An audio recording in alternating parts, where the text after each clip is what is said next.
Blog Talk Radio.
You've been had. You've been took. You've been hoodwinked, bamboozled, led astray, run amok. This is what he does. This is JoJo Bubba right coming in the house right here. I just want to take this time out to tell you fellas about the radio show that I listen to. It's Culture Freedom Radio Network. When I like to get some knowledge from some colors, some Negroes, some Afro-Americans, I tune in right here to Culture Freedom Radio. Yes, I'm an old country white guy, but I loves me some Culture Freedom. Man, if they don't keep it raw and uncut and off the chain, I tells you, oh boy. Hey, y'all better keep it locked right here with JoJo Bubba, man, because this is my show. This is the station I listen to for raw and uncut conscious talk radio. Culture Freedom, man, in the house. Yeah, because I got friends in low places. Oh, yes, sir, indeed. Yes, sir, indeed. Thank you, that JoJo Bubba. Thank you, JoJo Bubba. Yes, sir. Hey, we're going to get you right there, JoJo Bubba, talking about you got some colored friends and all, but we're going to get you for that one. But anyway, man. Yes, sir. Thank y'all for tuning in right here one more time to Culture Freedom Radio Network. Most definitely up in this house right here on blogtalkradio.com. And yes, sir, and thank y'all for tuning in again. This is, y'all, April the 10th, 2024. We're delighted to be in the house with y'all one more time, broadcasting live right here on Blog Talk. And those of you who will be catching the show a little bit later, we greatly do appreciate you for catching the archive shows and however you catch it. Yes, sir. And thank you for those who are out there, the new listeners out there on YouTube, for listening in on the YouTube, God damn it, get my words right, on the YouTube podcast. Yes, sir. And we really do appreciate y'all for tuning in as well. But like I said, y'all can catch us right here on Blog Talk Radio. Y'all want to catch the live show and call in and chime into the conversations, you can do so, catching us on every Wednesdays, yes, sir, on Wednesday nights and Friday nights at 7 p.m. Central, 8 p.m. Eastern Time. That's when we go live each and every Wednesday night and Friday nights, 7 p.m. Central, 8 p.m. Eastern Time. And the number to call in, if you want to chime in, is area code 319-527-6068. One more time. 319-527-6068 is the call-in number to chime in with us right here on Culture Freedom Radio Network. Oh, man, tonight we have another interesting topic of conversation for you right here on Culture Freedom Radio Network. Yes, sir, tonight we want to talk about and throw out here, hey, got a question, y'all, got a question out here. Will reparation really solve the problem for so-called Black Americans? Yes, sir, that's what we want to talk about tonight. Will reparation really solve the problem for so-called Black Americans? Yes, sir. And y'all know there's always a reason for this topic of conversations and discussions we have. I was listening to a show, a local radio station here in Memphis, and just a guy always called in every day, every single day, always talking about reparations. And I think that's what they call him when he called in, Mr. Reparations. And he's always talking about reparations. I don't care whatever the situation going on. He always talk about reparations this, reparations that. when we're seeing that the murdering and killing of so-called black-on-black crime here in this city, he always want to talk about reparations. It's the answer. They need to give us reparations. So it's really reparation. Will it really solve the situation that we're seeing with the, so, as they say, in black-on-black killings and like they say in the smash and grab, will reparations solve that? And I hear a lot of this too. They always want to say that it's a lack of jobs in our communities and things of this nature. And, so if we had our reparations, and there's some of the things he be throwing out too, if we had our reparations, this will solve some of those problems. But I'm like, as I was thinking, I'm like, damn. Sometimes when I be hearing this, they act like black folks, so-called black folks, is the only goddamn ones who's unemployed. Yeah, they are like so-called black people are the only one is unemployed. Now, we know there's a lot of stores that's closing down now and in certain parts of certain communities. And like Family Dollars, they be talking about a lot of them closing. But at the same time, as they're closing down a lot of Family Dollars and things here in this city, and I know it's happening all over, but hell, they just opened up the Family Dollar warehouse, and they just had a big job fair. Hiring 400 people and starting at $20 an hour. So at the same time, they're closing down a lot of those stores. Hell, they just had the big warehouse opening back up. 400 jobs at $20 an hour. And then I was at a Family Dollar the other day, and there was a cashier. They was having a conversation, and one of the cashiers told one other one, she's like, well, there's a new young lady supposed to be coming in today. And she said, that's if she come in. She was like, why you say if she come in? She said, because, they've been saying they've been hiring people, but had nobody been showing up.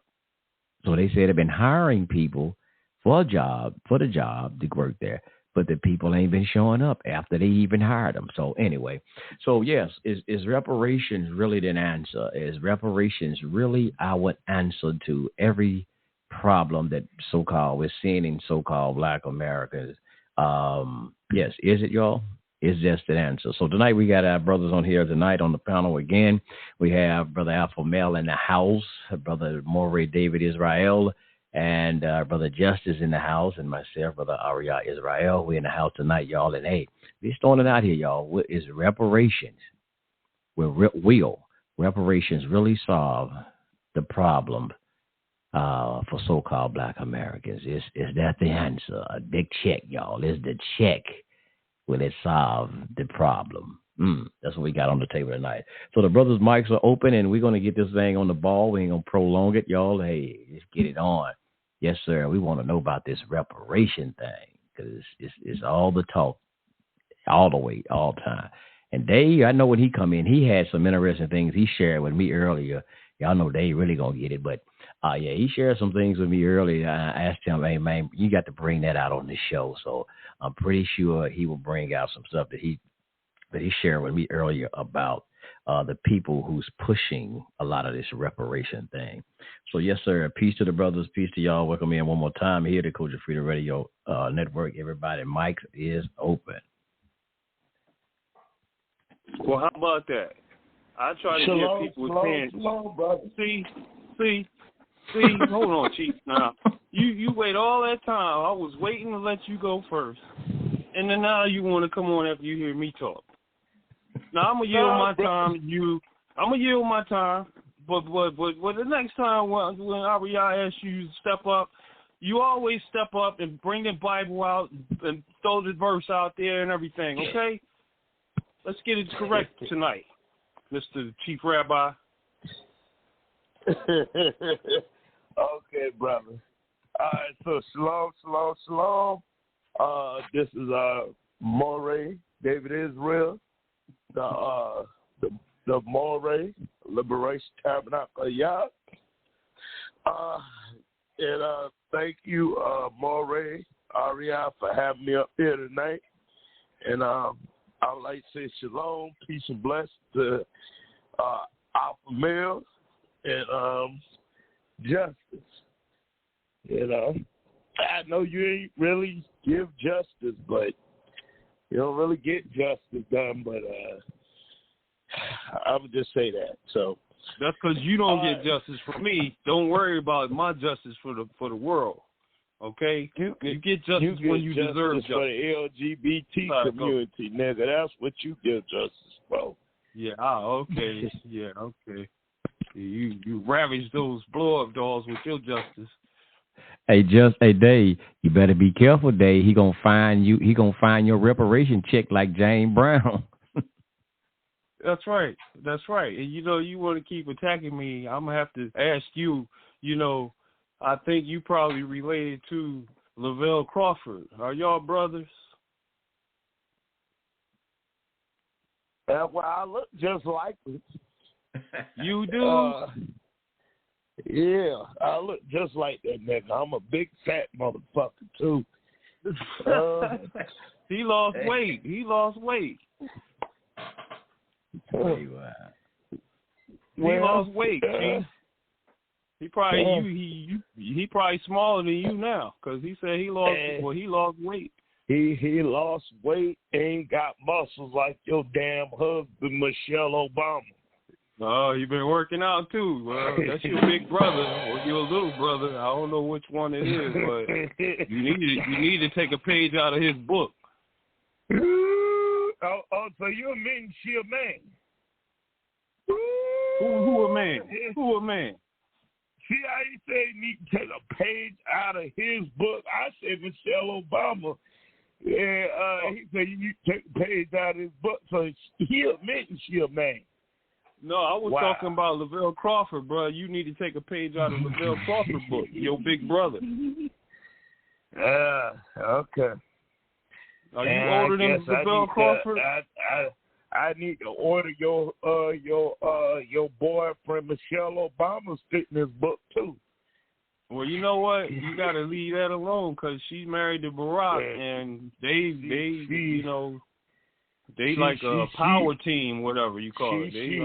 She got all that testosterone bouncing around her, making her more hard in the face.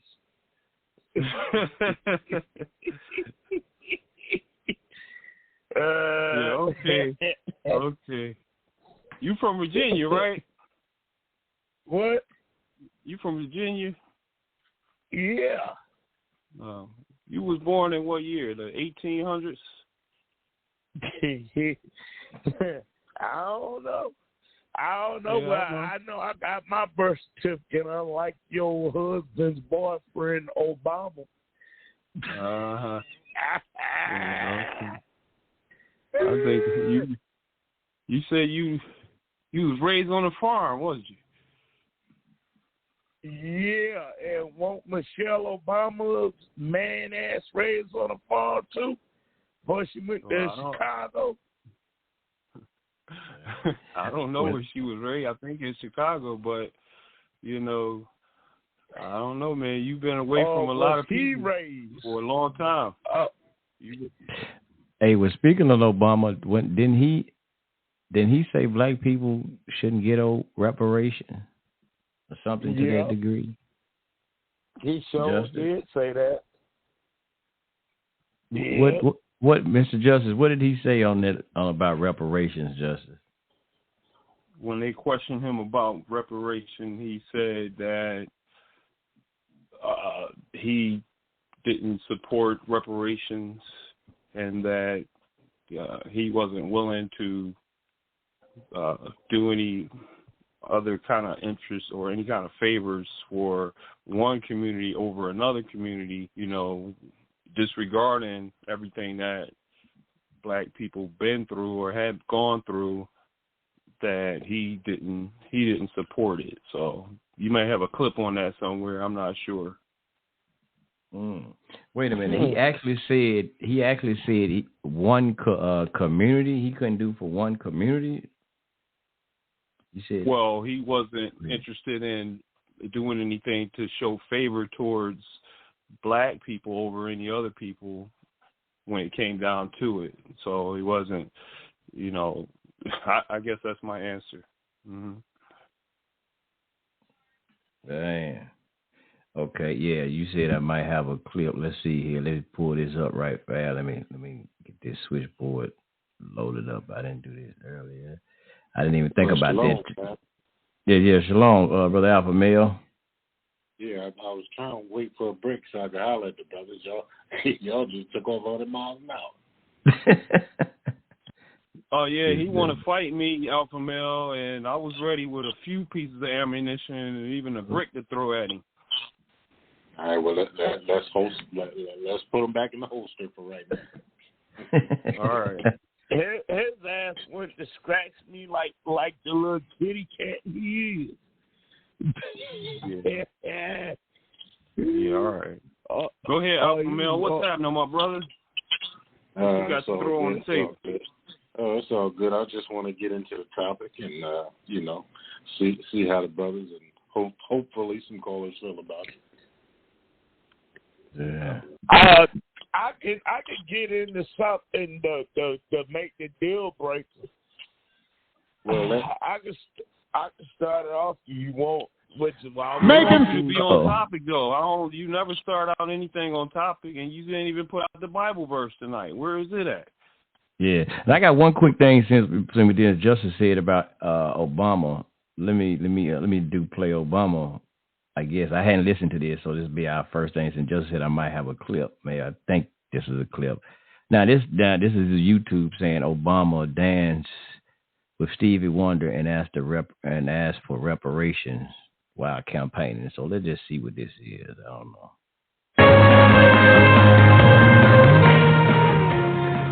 Hello, Detroit! Oh, what's happening in Motor City? I understand this is a president who wants full credit for the economy he inherited and gets zero blame for the pandemic he ignored, but the job doesn't work that way. Tweeting at the TV doesn't fix things. Making stuff up doesn't make people's lives better. You've got to have a plan. You've got to do the work. And along with the experience to get things done, Joe Biden has concrete plans and policies that will turn our vision of a better, fairer, stronger country into reality.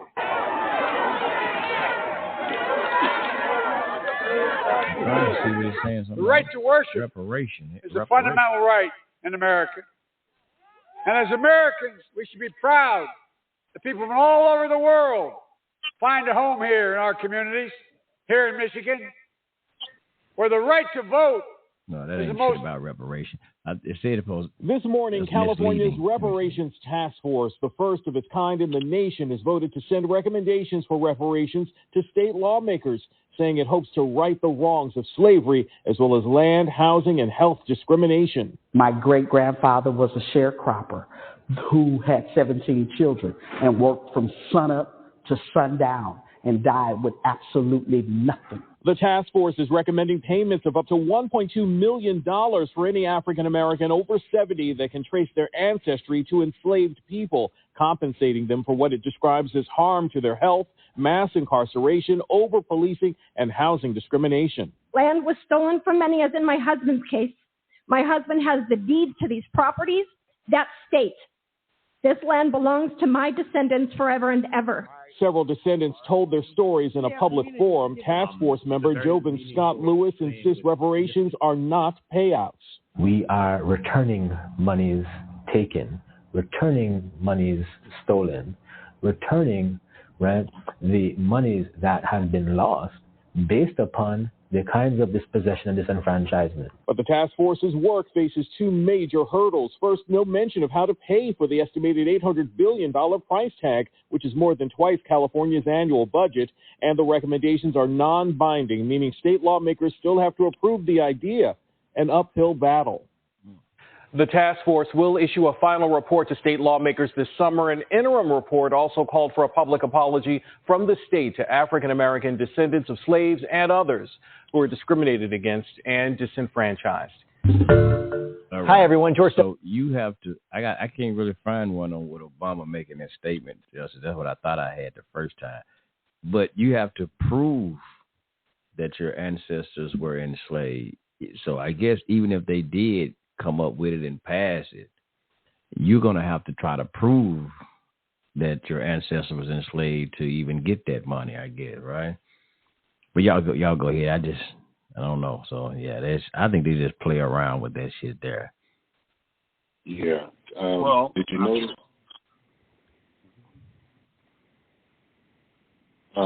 Did you notice? Did you notice they said you had to be over 70 years old? Yeah. Now you know when I heard that, I was like, hold on, wait a minute. I said, hold on. He said you have to be over. I was thinking he said under, but I thought I heard over, but I thought I said, no, maybe he said 70 and under. Wait a minute. Hell no. You got to be over 70? Yep. God damn. Yeah. Damn. They make sure you. That's a bull crap. And that's a task force. Damn. So yeah, they know they playing the game with this reparation. They know nobody's going to get it. But it just trips me out when I keep hearing a lot of this all the time. Like especially this guy they call in. Like everything is the answer. Reparations did. If you gave, and I'm not generalizing all black folks, but if you gave a lot of these people some damn money, I mean, I don't think it's really gonna solve the damn problem where we're thinking. Because shit, you look at a lot of these people. Hell, P Diddy, them, I hate to use that damn name. You got a lot of these like P Diddy and all these folks got money. They got money, but look what they doing with the damn money they got. It's not making them have a better behavior. So you just gonna give a lot of these damn fools some of this money. They ain't gonna do them and give it right back to the damn Arab, like they favorite partners. Give it back to the Arabs and go to these damn stores, buy up a lot of clothes. That's not saying everybody. So don't nobody get me wrong on that one. But that's not going to solve the fucking problem. Some people, you probably give them $1 million, they going to try to flip that motherfucker with some dope. They still going to try to go ahead and flip it and go buy some dope and flip that motherfucking million with some dope. So, you know, it ain't going to solve everything. And it's not going to really solve the problem. But yes, sir, y'all go ahead, man. What you was gonna say, Justice? And I know Dave said he was gonna throw in something. No, I wanted to go into something. There's a lady named that because you know now can you hear me? Yeah, we can hear you. Now for me, when Moray Ariel was talking about that, he sent me a text a couple of days ago, and you know he pretty much was like, you know, he didn't have a discussion, but then he said, I want to talk about this thing with this reparations, and you know what's so crazy about that, Moray? Yes, sir. Is the fact that my mom, she's a coon. She always been one of them ones kind of like Uncle Tom. But when it comes time for this reparations, you know, all black people always say they got Indian in them, especially black people from the South, which she always claimed. Now, Indians ain't giving out no money. They ain't giving black people no reparations cards because they don't respect the black people and the tribes. A lot of them put black people out the tribes. So when it comes time for reparations from the Native Americans, a lot of black people aren't getting that money. So, but me and my mom, you know, when we do have talk, she's been on that reparation shit for, I'm talking about for a long damn time. And when Moray brought that to me, she had just called me on the phone talking about some goddamn reparations. And I say, ain't that some shit? It's funny how you wanted to talk about that, and I had just got off the phone with, you know, my damn mama about the reparations. And I'll tell you, she's real big into that. Matter of fact, she's a big fan of some lady named Yvette Carnell. I don't know if you ever heard of her. Some light-skinned bulldagger named Yvette Carnell. She looked like the light-skinned nigga from Kid and Play. She got a little box like him and everything. You know, go look up. But she's an openly gay black woman. And she had her, it's crazy, she's always talking about reparations. Now, my mom, she always tell me about this shit, and I ignore her ass on that. I even told my mama, I said, Mom, you know, when they cut you a check, then I believe this shit. But I'm not believing this shit. So, for one, and as I explained to her, when you're looking at the people who are the head of this, you have the Tariq Nasheed, he's one of them. You have Yvette Carnell. You have a guy named Marcel Dixon. And you know, and I'm going to tell y'all something. All of these people are in the entertainment industry. They are. Go look all of them up. They're all entertainers. So when you're looking at reparations and the people who are the front of it, they have another lady named Nicole Hannah Jones, I want to say. Nicole Hannah Jones, I want to say. She's another one. All of these people, they have like 4 or 5 different splinter groups, and you know, I happened to tell my mom that. I said, you know, I researched this shit.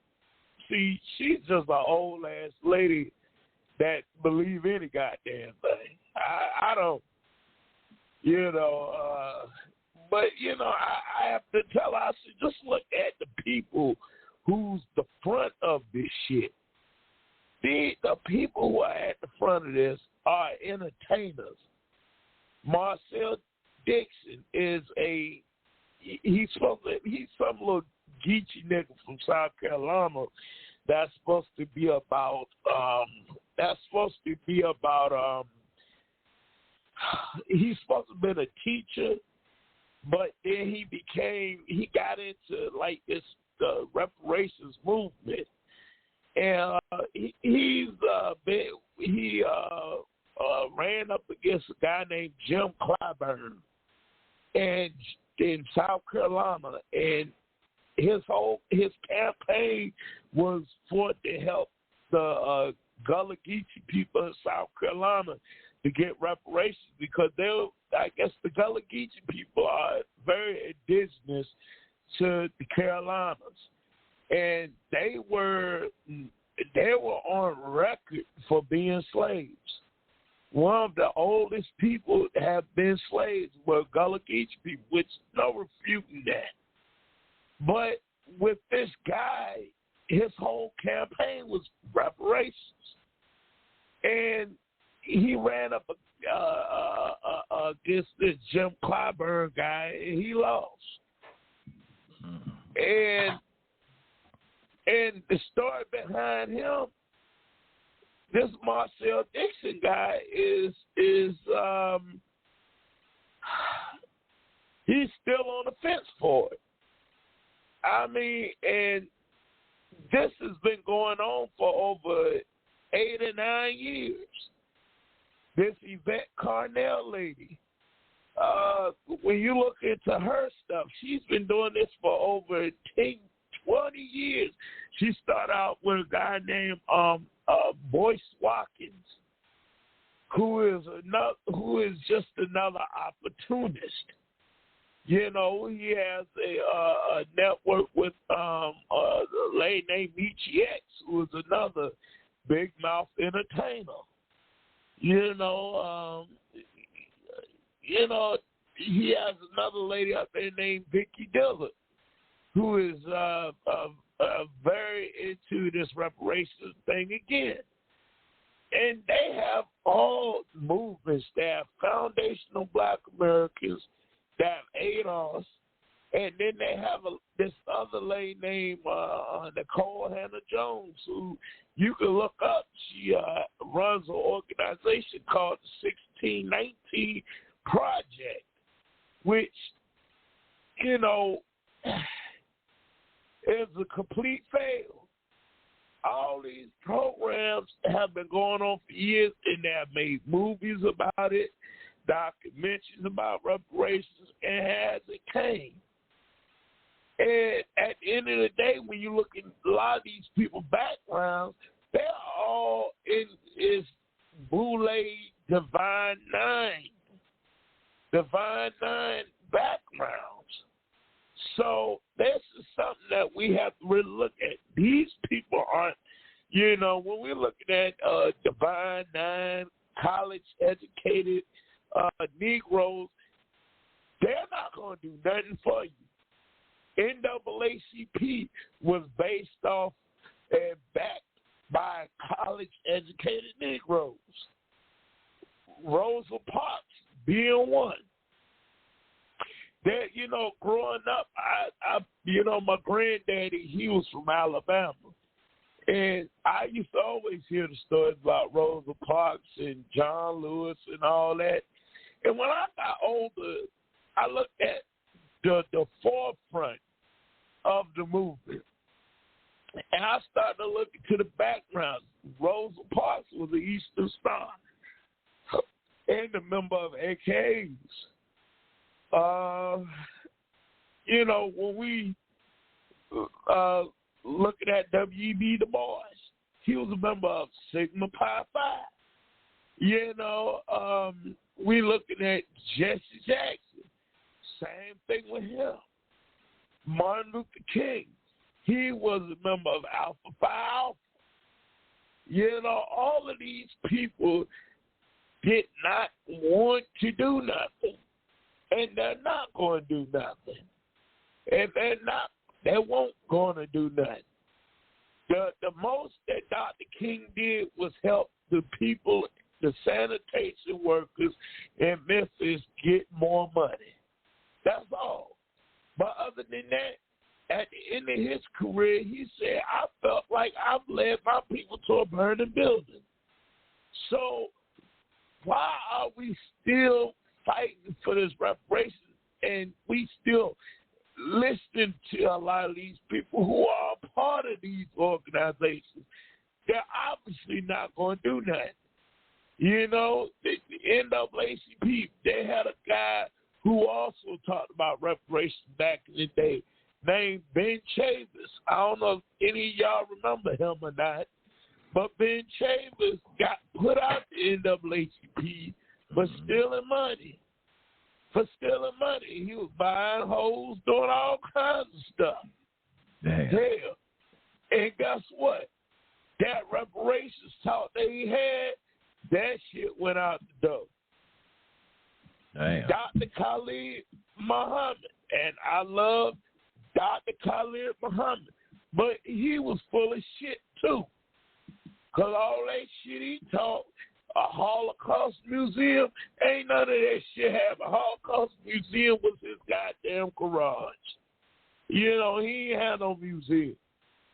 Okay, all that shit, talk about going to Howard University. Howard University, when we're looking at that HBCU, which they always go to, especially for historically black, so-called historically black college, was founded by white folks.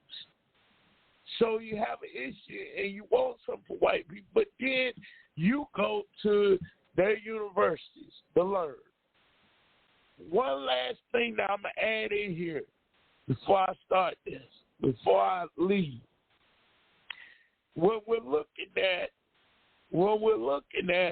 the HBCUs, half of them was started only to help mulattoes.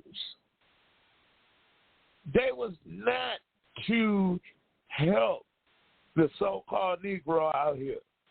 The 40 acres and a mule, half the civil rights leaders didn't believe in that shit. They did.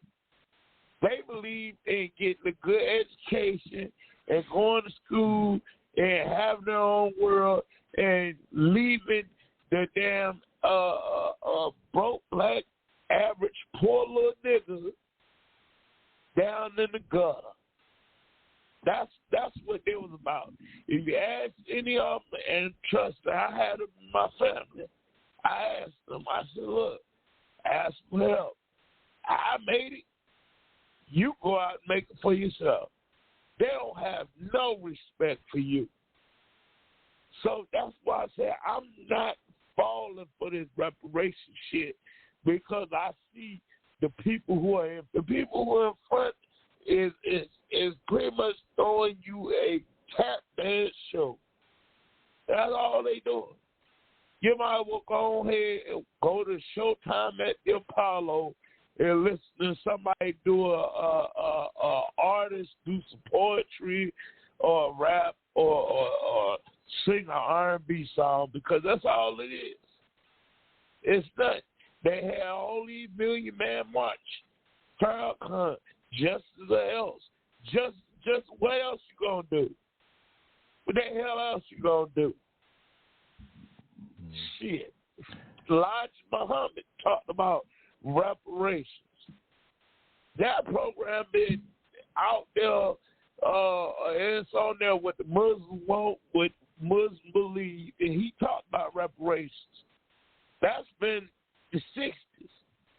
He talked about doing for self, but then he talked about he want reparations. Elijah Muhammad was ass backwards with that bullshit. Go look at it. He, do for self, don't want the white man give you nothing. But then you say in your program, Muslims want reparations. Go look at it. It's in the back of Mr. Black Man. He talked about reparations, want reparations. But then he talked about doing for self. That's not doing for self. You want a handout from a so-called white man. So when I look at this, if we do get reparations, guess what? What clause in there for us to not get taxed on the money? Because when we looking at Native Americans don't get taxed. They don't pay taxes. None of them do. But your aspirations, is any of these leaders going to put clause in there for you to not get taxed on it? Are they? I don't think they are. They don't have it set up that good yet.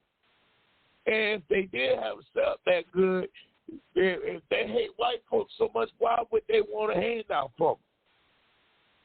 Yeah. I don't think it's going to happen. I think there's just fishing bait for black people to keep voting, especially for the Democrats. Because remember when the election, I know we get Justice in here. Remember, I think it was Elizabeth Warren. I think that's who they were. When they started running, that's when Trump first ran. She started throwing that shit out there. And it was just to, again, got to have some fishing bait for black people to keep voting for you and to go. And all it was something to study if they was going to pay. And that's all they keep on talking about. It's to study, to look at it, and to see if we, and all that other stupid shit they be coming up with. So like I said, Dave, look at the 40 acres in the mirror. But I'm going to let Justin come on to get in here because he hadn't got a chance to say something on this yet. What do you think about it, Justin? You think that will reparation really solve the problems that we're seeing that with so-called black America? Is reparations the answer for some of this stuff that we're seeing? Good questions. And I was excited about tonight's topic, and it made me think throughout the day about this topic. So, yeah, will reparations really solve the problems of our community people? And so I pondered that throughout the day, and a lot of things occurred to me once I was thinking about if we were to get reparations and what would happen once that happened. So there's a lot of people who don't claim to be black at all. But if they get pulled over by the cops, okay, they're going to be considered black. But they may be a religious group, and they say, well, no, I'm black. I'm not black. I'm Muslim. So they somehow don't see themselves as a color. They see themselves as a religion, such as like the people who are white and they call themselves Jews, that they don't consider themselves white necessarily, but they consider themselves Jews. So it's the same kind of thing. And then you'll have people who receive reparations. And then you'll have people who won't. And then the ones that do are going to be targets to the ones that don't. So it's like, okay, these people who are descendants of enslaved Africans or enslaved people from America and considered less than and not given rights and, you know, the whole thing, worked for free, sun up to sundown, etc. And you're in the lineage of that ancestral group and you're awarded the reparations that your ancestors worked and did what they did, and you've been suffering ever since because of everything not being equal. So it's like they would say, okay, yeah, they got a 400-year head start on us, so we get to the line, and then they say go, and then they already have a 400-year lead. So, okay, that's what I mean by not being equal. So the ones who are black people from other regions of the country or the world, rather, and then they would fit in and blend in if they wear American-made clothing or clothing that black American people tend to wear, and they would blend in. You couldn't tell the difference if they was from Africa or Jamaica or from Brazil or from Cuba. You really couldn't tell the difference. So the culture here makes them be able to blend in. However, if they wore the cultures from where they came from with them, then we can see differences of, okay, at least culture. We can see, okay, those people are from Africa. They have on a certain way of dressing, and so it stands out as, you know, African. And then these people are from Haiti or Jamaica. And so you couldn't tell the difference between them, not unless they weren't to bring their cultural things with them and their way they dress. And then they come over here and they can blend right in with us. And then so the whole thing about it is, once you are here in America and everything, and then you're a descendant of slavery and you get some reparations. So as it's been said that most people would believe that a lot of black people who would receive reparations would be spending it up pretty fast, and then it would be gone. And then when I said that they would become targets, that they would become targets to people who happen to be black, maybe not descendants of slaves in America, and didn't get anything but feel like they want to have what you have, and you're going to be a target, especially if they actually do that and say, okay, all the African Americans from the United States are going to get $50 million each. I'm just throwing something out there. So now, okay, you got all this money, and so people who have been deprived of having everything, they're going to, some of them at least, are going to look at you as a target, and maybe someone they want to rob or take or carjack or whatever, because you know, have a lot of money and everything, and so you're doing good as far as how your finances look and how you're living at this time with your new award of reparations. So it will improve your status and how, your quality of life for sure. But at the same time, if you're not using your mind and your whole ability to realize that, okay, maybe I shouldn't live somewhere where somebody else is not doing so well, that maybe I shouldn't live so close to them, because if they see me and they don't have to have any love for me, I'm just going to be a target, because they know that all these African Americans got all this money now. Even white people will be targeting African Americans, even Puerto Ricans and Dominicans and everybody will be targeting African Americans. Now, everybody not going to be a target, but a lot of people will be targets and victims and easy victims and all this stuff, because that's how they're going to look at a lot of our people. It's like, okay, whites will be jealous. Everybody's going to be jealous. Then they're going to be envious. Then they're going to be wanting to rob you and steal from you. Or they'll have the other kind of criminals who will do it in a different way, where they're going to try to get into your bank account and try to learn your PIN numbers and all this stuff, your bank account numbers or whatever it is, and steal your money in the black market or whatever you call it, something like that. So you're going to constantly be under attack, and people are going to be trying to trick you out of your money. And, black people are so generous, we give away a lot of money anyway, so you don't really got to rob them, but they're going to be doing that. So that's just my opinion. And, for me to think about it, it made me think of other things too. And so when I threw in black people not wanting to be black or claiming that they're black, and then we had this end of the Ramadan here in Philly today, and they were in the park. These Muslims were all in the park, and it's like a gathering of 1,000 people at Clara Muhammad's Mosque in West Philly. And everything was going well, and people were feeling good about the day that this was Eid, the last day of Ramadan, and they were celebrating, and everything was peaceful. Then all of a sudden, shots rang out. People were being shot.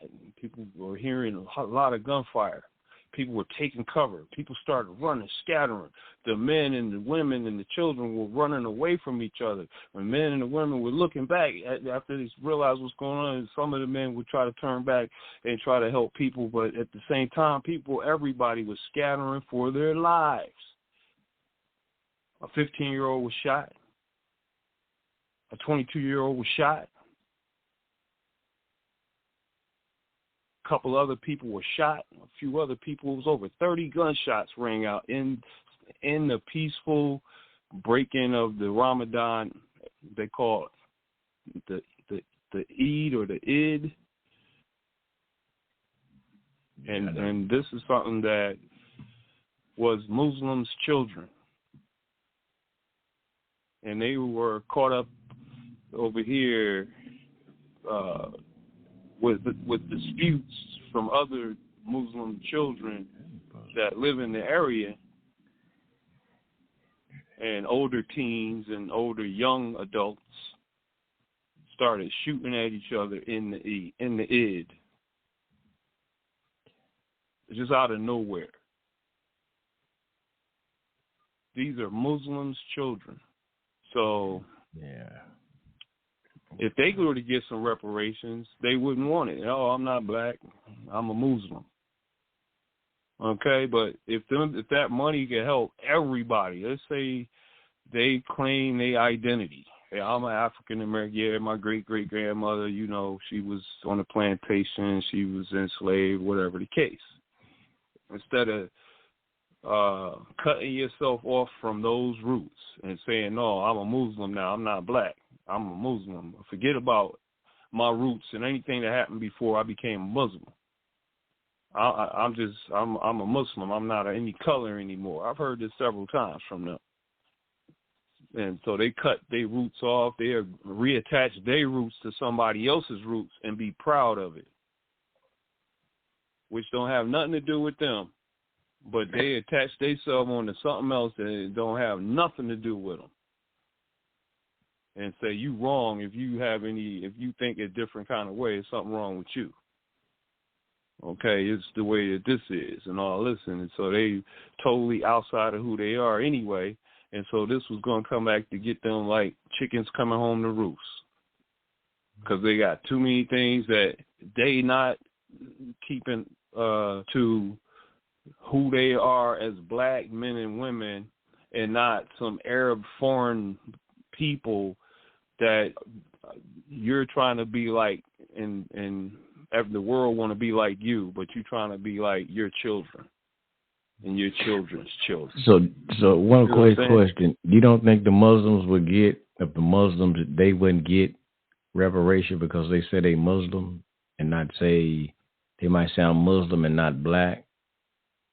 They wouldn't qualify for reparation. They wouldn't want it. They ain't gonna want it because they're claiming their religion over being an African American anymore. Because here's why. Here's something, Justice. Because if we go back to slavery, the original chattel slavery here, there were Muslims in slavery as well. There were Muslims in slavery, and so that they would still, because that's your religion. Okay, like you said, they may be claiming their religion, but the thing is, talk about reparations, is just a showing and proving that your ancestors were enslaved. Whether you was Muslim, you were Yoruba, it don't matter. If you can prove that your ancestors was in slavery, and held in bondage and captivity, you should, that's what you give you. So it don't matter what they say their religion is. So because we do know there were Muslims in slavery here in America. So they can, so, and then we saying African American, we know that's a new form of term though.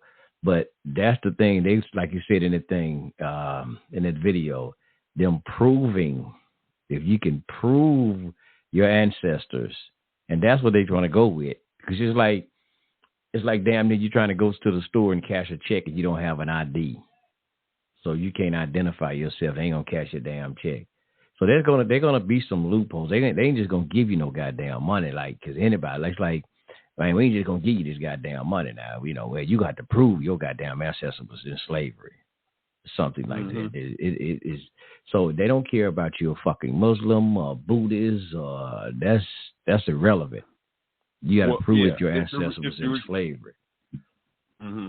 So I can't say that the Muslims are not going to, get nothing because they Muslim, because hell, they was in slavery. They were. I mean, it was Muslims who were enslaved, but we know they will be calling black. I like that. Justice. That outlook. Justice. Go ahead, bro.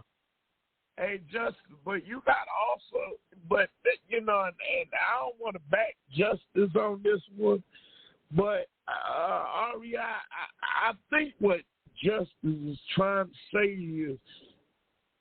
is okay. It's just like the Moors. The Moors, you ask a Negro to walk around with a fez, what the fuck he is. He gonna say he a Moor. He ain't gonna say he an African American. All day. But they wouldn't. Nobody was called African. But y'all pay attention. I hear what y'all saying, but pay attention. No one was called African American at that time. I hear what y'all saying. Y'all talk about. Okay, I tell you what. Ask a Moor, do he want reparations? I tell you what. Just ask them, would they take reparations? Or they get a reparation today? No matter what they call themselves, Moor, Muslim. Ask them today, would they take reparations, or do they deserve reparations? Ask them that. And see what they say. That's the question, because they all, no matter whether they are Muslim, whether they say they were Moors, because we know Moors, some of the Moors were Muslim, they all going to say, hell yeah, we deserve reparations because our people were in slavery, enslaved here. That's the point we missing. Damn the religion. We're talking about being, receiving, some payments or whatever, because of what was done to your forefathers and foreparents because of slavery. Only thing is we saying that's why I'm saying again, there were Muslims, there were maybe brothers and sisters who were Christians who we know there were some people who practiced Wudum who was in slavery. We understand what they're saying today, what they're calling themselves. I understand that totally. I'm not disagreeing with that. But that does not denote that they're not saying they would not say, hey, shit, no, I don't want no reparation. I want more. We don't need reparation. I bet you won't. I bet you. Like I said, all you gotta do is ask them. Ask one of them. Just go to some of their websites and look up what they are saying about reparations. I guarantee you, they was like, hell yeah, we deserve something. What you think about that, Brother Alpha Male? What's your thoughts on it? Well, yeah, it's very clear. It's kind of, I'll give you a very simplistic form of it. Okay, a woman gets married, right?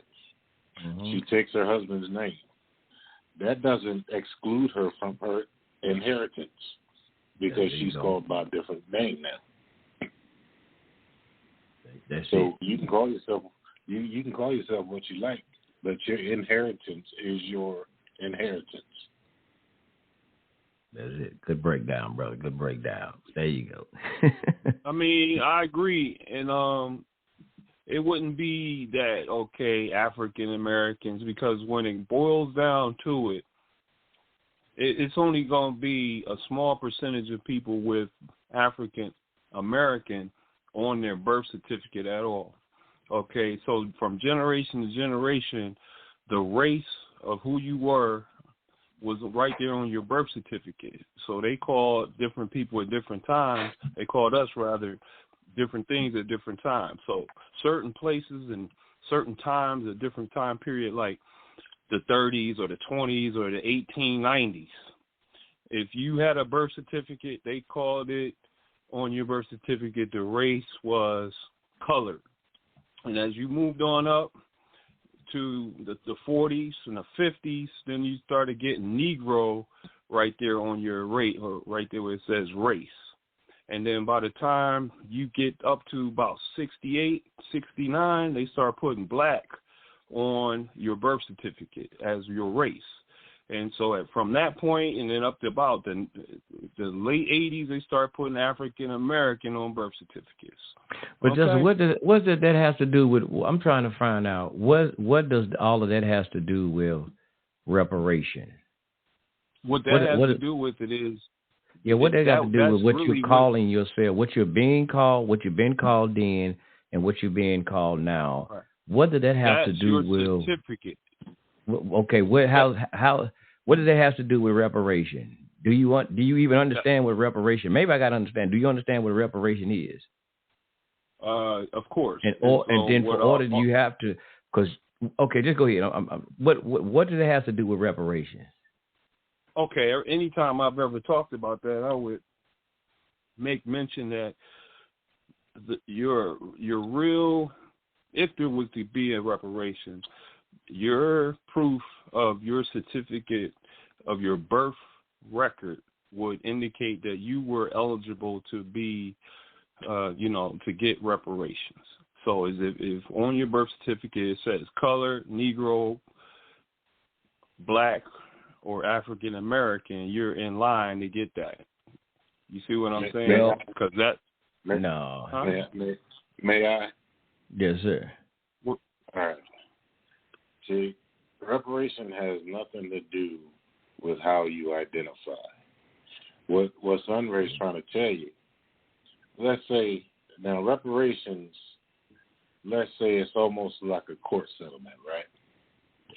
Bang. So irregardless, I'm going to use a big word, irregardless of what you calling yourself right now, what's on your birth certificate, all they want to know is if you were impacted and damaged by slavery. They don't care what you call yourself. And see, that's a slippery slope, too, because we can go back to minority business and how that messed up. But, yeah, it has nothing to do with what you identify as. It has nothing to do with what's on your birth certificate, and, hell, you could be white now. Like, you could, be descended from slaves, but it's been so many generations now that now the majority of your family's white. So it has no bearing on, what's on your birth certificate. When you go to court, if you've been wronged, you get paid. That's it. No, well, when I say that Thanks, about the bro. birth certificate, when the birth certificate to me is always going to be your proof of being a descendant of the enslaved Africans in America, right? So that's what I'm saying about that. So if you can prove you were born in America and you're a descendant of these people by either having on your birth certificate Negro, you probably won't have color because most of the people who were called colored have died off. So you more than likely still have Negro or Black on your birth certificate. You're eligible for reparations. Your birth certificate ain't gonna matter, Justice. You're gonna have to. You know how people do. What's that? Dave said he did it. That 23andMe or something, that DNA type thing, whatever. Following your family tree. There you go. That's what they gonna try to do. They don't give a damn what's up. Justice. Because if we said your birth certificate, so everybody that has African American on their birth certificate today would disqualify, because we know back then they didn't have African American. Yes, you would, Justice, because if you're claiming to be African American, because like I said, the names changed over time. We Negro, Black, colored, all this other stuff. They want to go by. They're gonna have to prove your lineage going back through that family tree. That's why some people can go through the family tree and they can find where their ancestors was actually in chattel slavery, and I'm using it in chattel slavery, and that's what they're gonna tie it back. It's just like the people talking about they are Native Americans, but you had the $5 Indians, that shit they're dealing with the $5 Indians, so you had to prove it. That's why some of these I think that was Dave started out. He was talking about the Native Americans. They'll say they'll deny as so-called blacks today of having anything to do, like the Cherokee for one thing. They denied the Cherokee, and I want to say it's the Seminoles and some of them. Like, hell no, y'all ain't got nothing to do with us. They won't even recognize them people today. So that's right. That's how they're gonna go back. It don't matter, like Brother Alphamir was saying. It don't matter what you calling yourself, because some people are halfway damn near, as we would say, European bloodline now, or white. But if you still can go back and prove it, hey, that's what they're going to be going with. And that's what that even clip just kind of even told you in there. You got to prove it. You don't give a damn what your birth certificate say. Well, that's really all the proof you need, really. No, it's not, bro. If you want to go and do your genealogy, that's going to... I could have just been born in the 70s, Brother Justice. My family could have just moved to America, say in the 60s.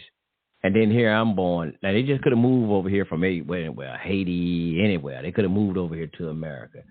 And then my mom got pregnant while she was here. Then I'm born in the 70s. That would make me American citizen, because now I'm born here. I'm a naturalized citizen. My family has no ties to American slavery, because they just moved here in the 60s. So just because they got African American on it or Haiti American, whatever they were. But that my family don't tie into that. We don't tie in. We wouldn't have tied into American slavery. You're going to be part of the problem, because you're not going to get the reparation, and I'm going to be the target, and you're going to be trying to get my stuff. How I'm going to get but you said as long as it has on the birth certificate African American, hell, I just could be called African American. Okay, so you're going to make everybody prove all this stuff, but then when they I ain't trying to do nothing, but I'm telling you, the video even told you that you're going to have to prove it. They just going to give the video even just said it earlier. I walk in there with my birth certificate. That's all you need. That don't mean shit. Don't you know Adolf? Is that not what Adolf them arguing about right now? Is that not what they kind of the argument they arguing about? I don't know. Well, maybe you need to find out a little bit there, brother. I want to play this one little quick snippet clip, and then I want to show some on here on the NAACP, some crazy shit they said about reparation, right, on that thing. But here's a little quick clip. Let me see. I think he was a little reluctant to get into it too much, because his critics would think that this is self-serving, that it's not worthwhile for him to lend his weight into it. But he was a distinguished and able legislator, and we developed now, that was a close just a friendship. small clip. I'm trying to find something with Obama.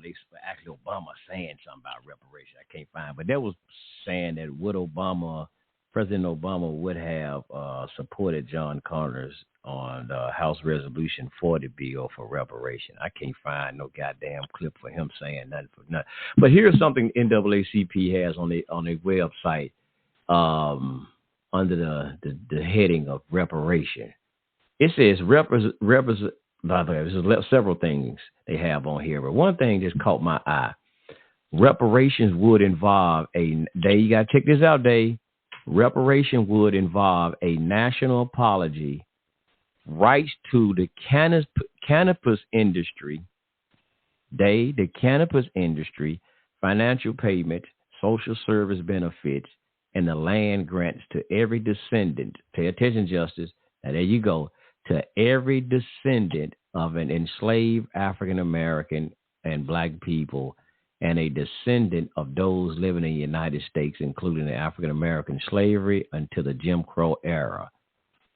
Which was 1965. But that was crazy. Reparation would include a national apology, but it says the right to the cannabis industry. These Negroes, they want motherfuckers to smoke. That's part of the reparation package today. Got to be more careful. This on NAACP website, y'all. I ain't making this shit up. This is the NAACP website under reparations. I promise you. Yep. Well, it is $1 billion industry. And you know what? And that's you know what? And that's why when you're looking at Black Americans, that's why I say y'all got to get out of that simple shit like that, like drugs. They gonna mess y'all up. Hey, look, Aria, I believe that shit. I've heard some Israelites say, long as they got some white women, they good. I've heard that shit. That's they reparation. They gonna have karma. Yeah, you got some Hebrew Israelite, one West Camp to say that the kingdom, which is their reparations, they gonna have white ladies and nice clothes, nice cars, and that's what they say. So, damn, Negroes are simple as hell. We ain't gonna have no good reparations package. Yes and no. You can kind of look at anybody, like take for instance anybody that hits the lottery. Their life usually goes to shit, but their life was shit before they hit the lottery. Damn. They sure live. It don't make you Superman. It just makes you a bigger whatever you are. Yeah. You know what They I mean? said, So, alpha male. They call that the lottery curse. The curse of the lottery. Yeah. Well, you got to think about the mentality of a person that would play the lottery in the first place. You know, people that gamble don't make good decisions to start with. So now they got a pocket full of money. All of a sudden they start making good decisions? I don't think so. Yeah. So, you know what they say stupid is, a stupid does? Yes, sir. You can be a poor fool, or a slump. Yes, sir. Yeah. But no, I don't think it will solve the problems in any community. You know, because I can guarantee you what I see going on has nothing to do with poverty. It has something to do with satanic spirits. Come on, bro. Break it down. Break it down, Albert, man. You teach it down. Well, I know you, and I'm gonna start calling him Chief Rabbi Casper. He like a ghost. He want to hide, but But yeah, we have a demonic spirit problem, because brother, see, I was explaining to a work crew just the other day, because they were from the city, and anytime, especially when I know somebody's an ex-con, you know what I mean, I'm trying to bring them up, but they still got that same old city mentality, where first of all they didn't even know black people lived out here. I'm like, you got to broaden your horizons. And secondly, what y'all think y'all fighting for, you're not, because it's the motherfucker standing next to you that is causing you all your problems. It's not an outside force. There was no outside force that stole my shit. There was no outside source that shot at me. You know what I'm saying? These were all people that looked just like me. And yeah, so they were like, man, yeah, because when I was in the joint, I was like, look, I'm trying to tell you, shit. Nah, I ain't learned this shit in a book. But yeah, if we Sunray sent me a video, and I forget my man's name, the black dude. He was talking to somebody from the Panthers. Jesse Lee Peterson. Yes, Jesse Lee Peterson. And what I heard the young brother say that really stuck with me, it was like, we need a new religion. Yeah. And I was like, what is he talking about? And the way he broke it down, did you send that video to everybody? No, I don't think I did. No, I didn't. Yeah, I think I might have sent it to Dave, I think. All right. Well, he was explaining it's not simple enough just to say, okay, let's take the existing religion and just turn the characters black. He said that's a waste of time, because psychologically, in their mind, they still see white Jesus when you say Jesus. He was like, we need a whole new paradigm. We need a whole new religion. And not in the sense of a religion to where, we have to choose a God, but one that gets back to basics, about our conduct, raising families, getting married, taking care of your kids and all that kind of good stuff, So, yeah, so all the money in the world can't buy that. That's right. And brothers, we got a call online. We got area code 510. Peace, welcome in to Culture Freedom Radio. And what's your name, brother? You call me Rich Cannon. All right, Rich Cannon. Yes, sir. What's your thoughts on this topic of the night?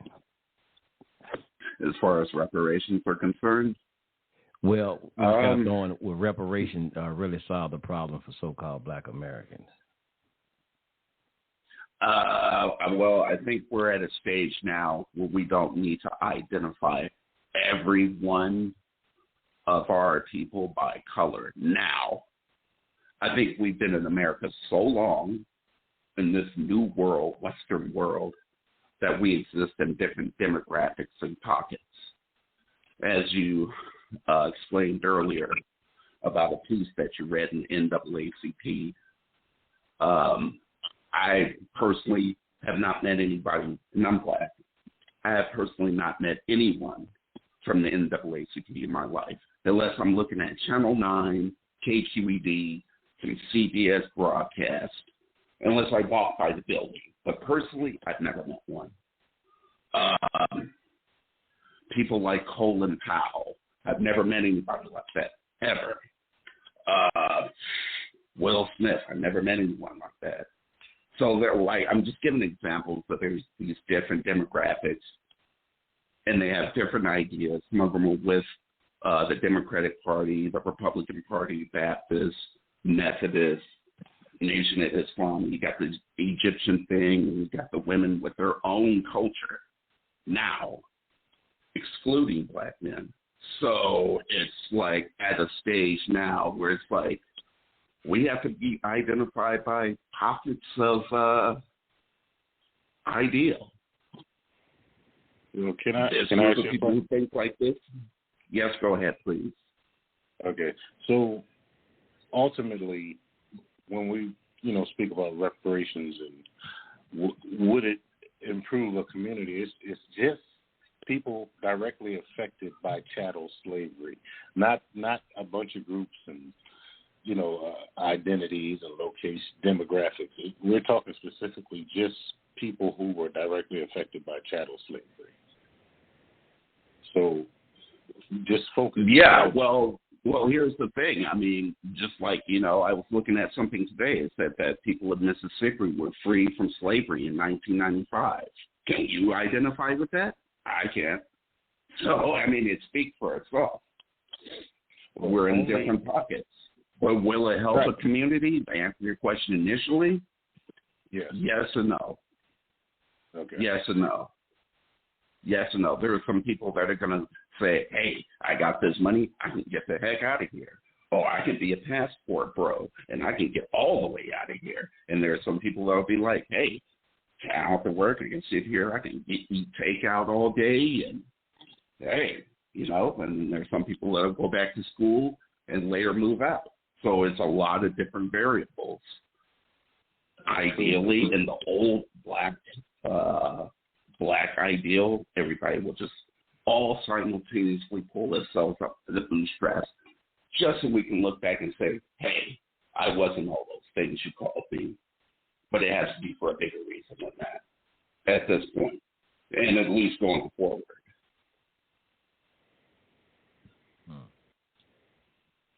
Yeah, so I think we basically agree on most of that, yeah. Well, I heard someone earlier mention, we got to go back to the basics and the gods and all that, and that's a very tight space. Do we actually have a reference point for that?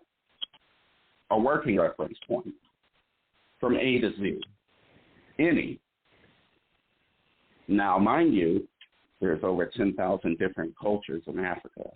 How do you make a culture when all else fails? What did people do when a drought hit, or a flood, or another nation took over, or there was a merger between another nation and a nation? Then what do you do? And these are the things you got to look at on a fundamental level.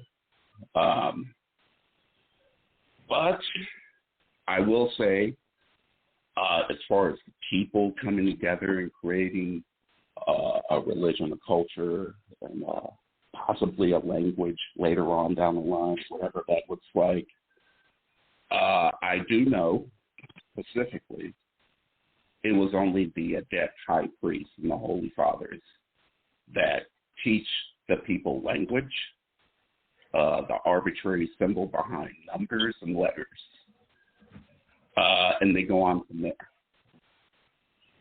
The customs and rites, you cannot get married unless you've gone through a custom and initiation rite, or at least several of them, before one becomes an adult. So they're already engrafted into those customs of what is marriage, what is a funeral, what is a holiday, what is a sacred day. There's social and education titles, their guild titles, their order titles. How do you make these titles? Those are things that you have to go through if you wanted to start over. At least in what I'm finding. Mm-hmm. Yes, sir. Yeah, and I'm also looking here on the NAACP website again. I was looking at something they saying, and they just talking about they just going through different stages and different things of past that was dealing with so-called reparations, because they talked about the 40 acres and a mule, and that's the one that some people need to go back when after slavery the descendants of, those from slavery at that time did receive a form of reparation. But what happened again, we go back to the Democratic Party again, they took it from the people. They took it back. They was the damn, as they would call somebody else Indian givers, they were. So they took it back.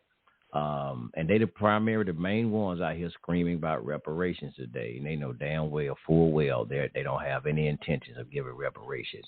But this thing here talked about on here, it says, whereas in the first order, the NAACP should support reparation for black people in the U.S., we need a race-centered economic empowerment package for African Americans that build generational wealth.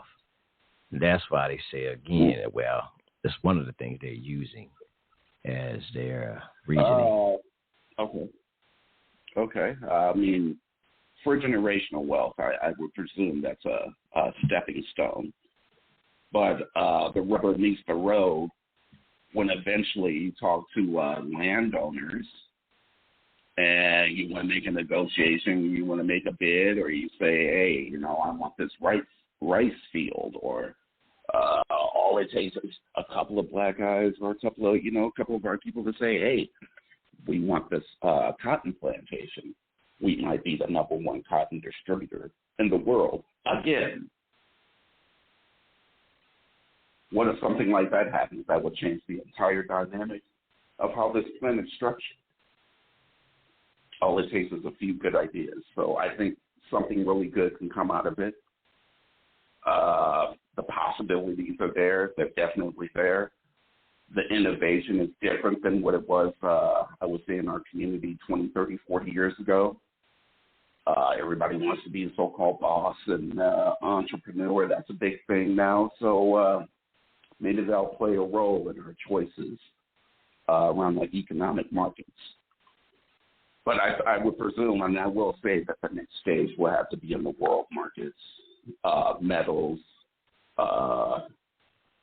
whatever that's going across the ocean, some type of commodities, currency. Like we have to have a big hand in it, at least in a few industries. And it doesn't have to be all 75 million of us. It can be 20,000 of us, 10,000, 5,000. Yeah, and you know what? And really, we coming up with this because, as we were saying, a lot of people like to, and I know there's a lot of people like Brother David was mentioned, Rabbi David was mentioned earlier, that some of these people who's pushing this stuff, like Boyce Watkins, I forgot all the people whose names you said, Dave, but I noticed a lot of them always pushing this economic stuff, the economic thing, And I notice there's a lot of them who that's what they always into, the economics, talk about economics, and I ain't going to say Clyde. What's the brother? I forgot the name, Brother Clyde Anderson. I don't hear him. Yeah. I don't know if he's pushed this, but I know there's into this economics. But if we look at a lot of this, because some people I hear always pushing, like all the problems that we're seeing, like I said, just like you looking at some of these places like Memphis and Chicago, they're doing these smash and grab, and people will throw out when people talk, hey, man, this is a problem. Well, if we had reparations, they wouldn't be doing this. It's like crazy stuff like that I'm hearing a lot of times when we're bringing out, like I said, the murder rate that's happening among so-called black people. They bring out reparations. I'm like, God damn, y'all think just reparations is going to do everything? I mean, come on now. You can give them fools money. If they are damn food, money ain't going to solve that. We have to change the mindset of the people. So that's kind of like what we're saying. That's why you pay attention to it. It says, well, reparation really solve the problems.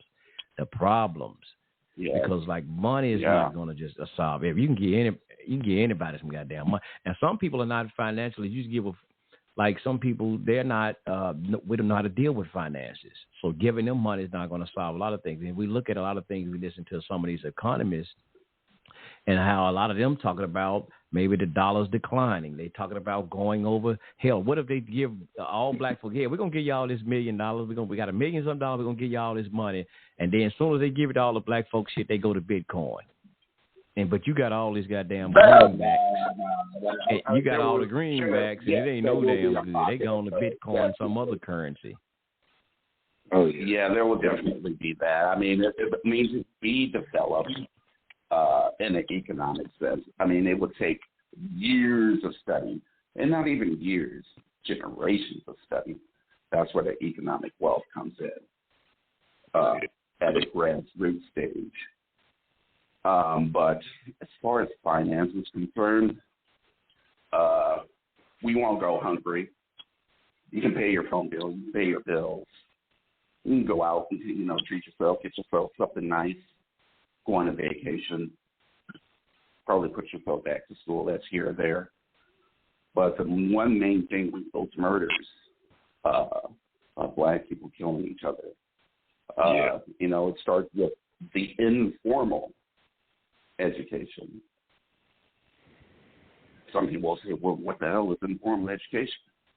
Well, it's about principles, the pride in the family line that has been developed or is being recreated, the ideals, the history of the family, the expectations of the family. I also looked at, I think it was a Jewish guy, and he was talking about some book that he wrote. And it was basically, and I kind of skimmed through it, shame on me. And they were saying, like the job markets, like you work at UPS and McDonald's, the stuff that young people usually do. If you don't have a real good education, you need to eat now and pay bills now, you go into that type of work field. But anyway, he was saying those jobs are not, and I'm paraphrasing, those jobs, those markets are not the promises of Abraham. And we're going to fulfill those promises. So we're going to be in the world markets. And then he started giving on type of lessons of things he would teach his sons and how the wife is and so on and so forth. So I'm saying that to say that informal education is step one. Step one. Yeah, there's going to be the so-called black-on-black crime. I mean, there's 7 million of us or more in North America, United States. I mean, I don't expect everybody to pull their pants up. But I think that reparations and an informal education will raise the morale. And I think that's the problem with any nation of people or any group of people, period. Anywhere. The morale has to be high. If the morale is low, you see these things out here that we're seeing now. You know what I mean? And the way that black males are being disrespected by our female counterpart is unprecedented to anything that I've seen as a child. I mean, some of that stuff was horrific. And I've been listening to rap music for 30 years, my eyes bucked open. That should tell you something. We're going to have to start making choices that our great-great-grandparents didn't have to make. We might have to make a decision that we made 1,000 years ago. What happens when the morale is so low and the women are like, using the certain type of language towards us in front of the planet?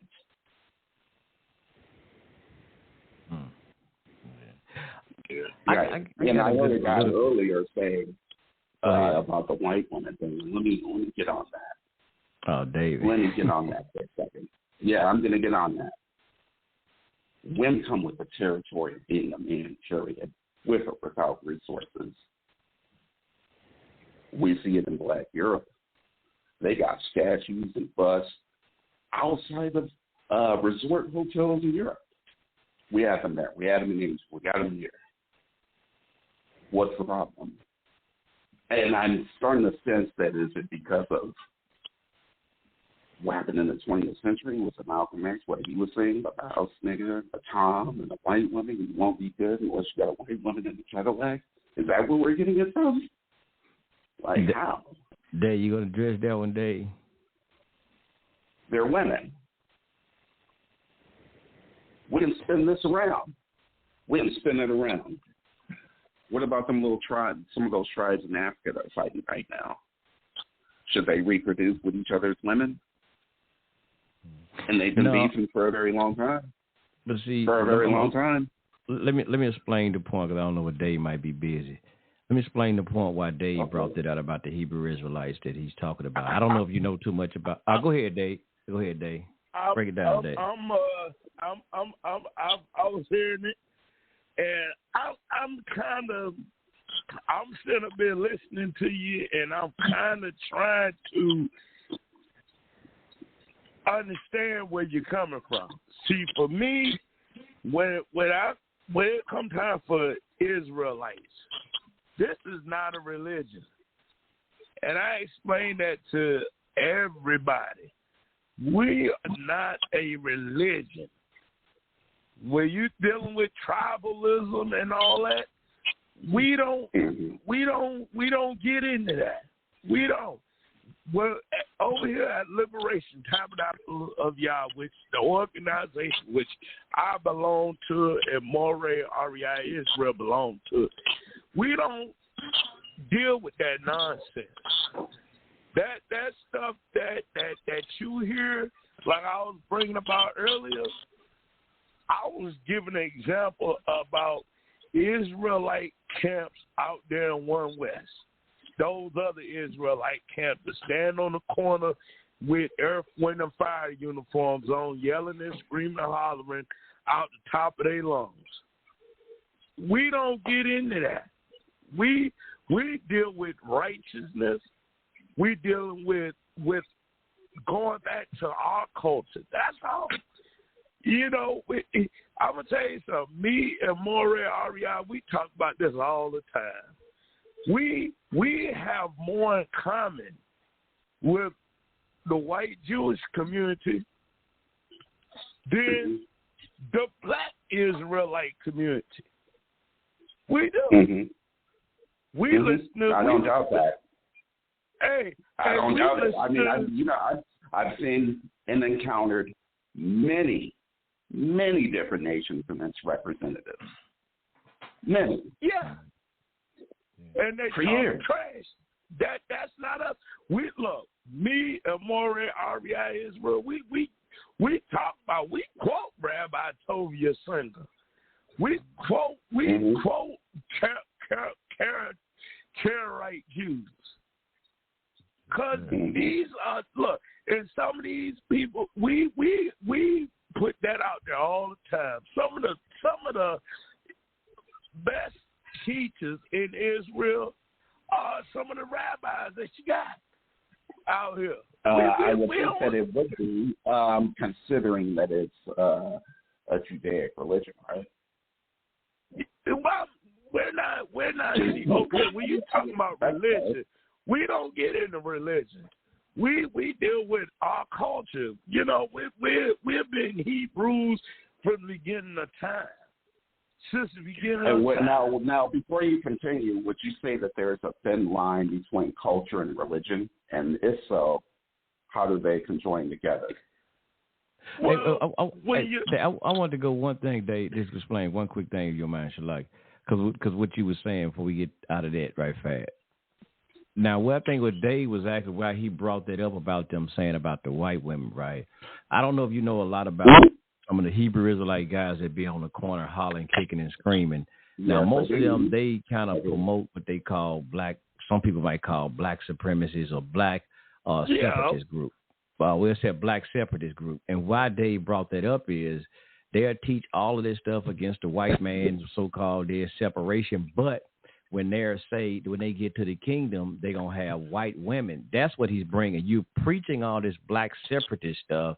The white man is the devil and so on, so this and that. But now when you get to the kingdom, all of a sudden now you're going to have white women.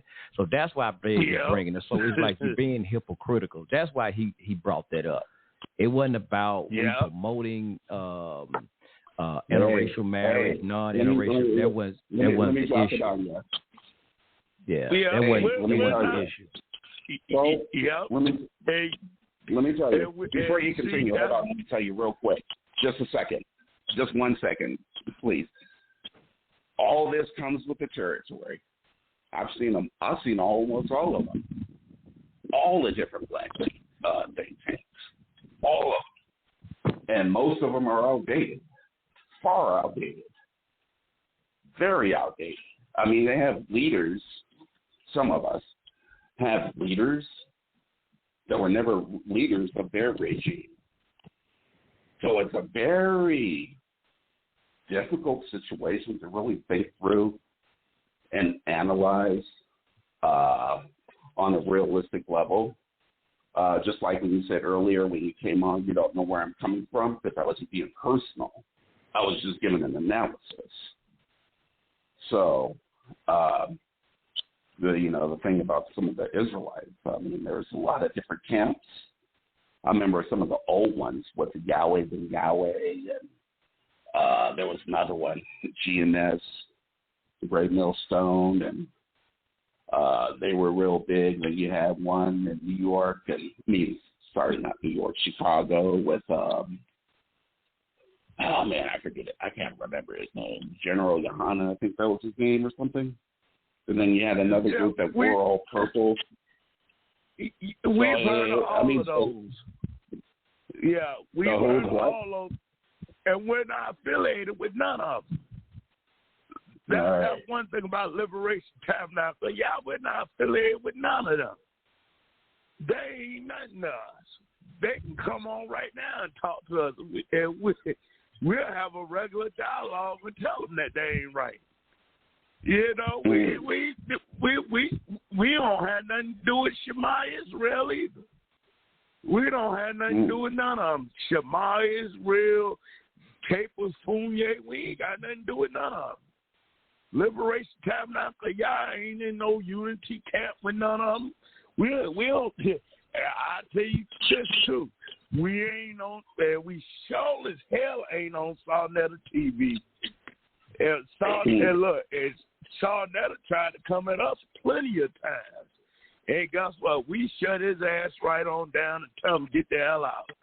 Cause we ain't with that. We don't care about all that camera in your face and that's right. And stand out there like Suge Knight said, all in the video. We ain't into all that. If you look at Liberation Tabernacle, y'all YouTube page, Moray Ariad, he get more hate messages from black Hebrew Israelites than white Jewish people. I'm being said, ain't that right? Yes, sir. You get Messianic brothers. We had Messianic brothers who we thought was cool with us. And guess what? They come out, man, y'all teaching wrong. They come on the channel talking crap to us. We're like, oh, I thought you liked us. They come over here, shalom, peace and blessings and all that. But then when they hear us teach, man, y'all all lost. What? I'm being serious. We get more hate. What are these arguments about teaching? Or how are there arguments about teachings? What are these teachings that are so debatable? Look, when it comes time for debating, ain't no debating Torah. We don't follow debate formally. I didn't mean debate formally. I'm saying what is the conversation that's not meeting its point between you and the other Israelites. So what are these teachings? Is my initial question.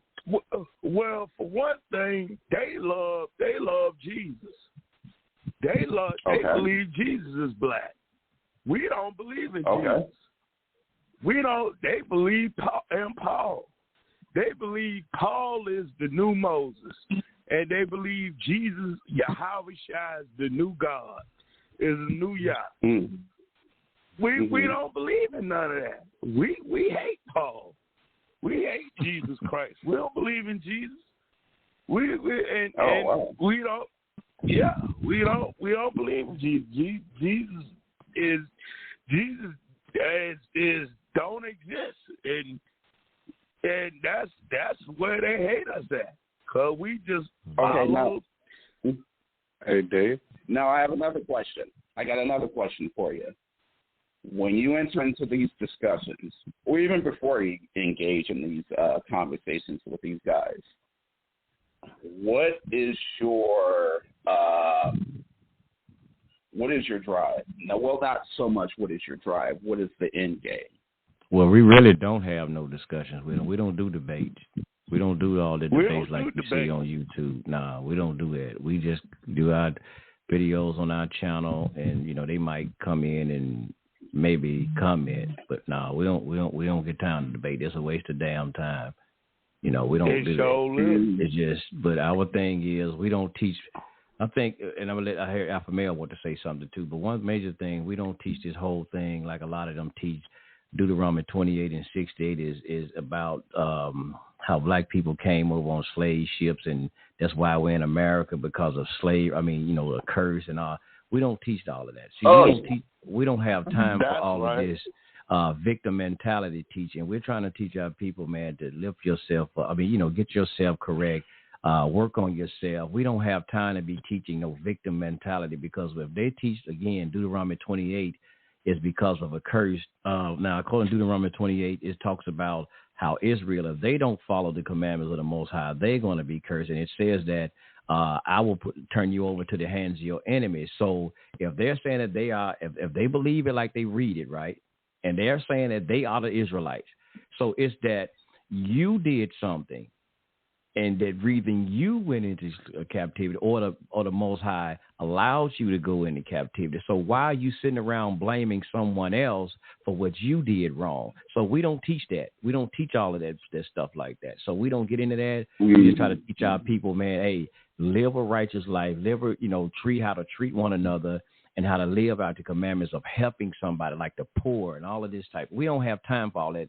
All that, the white man this. No, we ain't got time for that. And we still have black people are treating each other. We ain't got time for that damn foolishness. So that's what we don't teach. And that's why a lot of it, they might not agree with us, because we're not trying to teach black people to be victims. But I'm going to let Alpha Male say something. I heard your brother wanted to say something. Oh, that's fair. What you say, Alpha Male? He explained it very good. Go ahead, Moray. Well, you covered it, brother. You covered it. Oh, my bad, Alpha Male. No, I know you got something else you can add to it, though. Not really. Not really. Okay. Well, no, I'm lying. It is a multifaceted issue. But, yes, one thing we have to keep in mind is that, black folk or any folk, white folk, like, we're not all the same. Like, yes, we're not this group like people, group us. Everybody has individual thoughts and individual beliefs. Yeah, I said that earlier.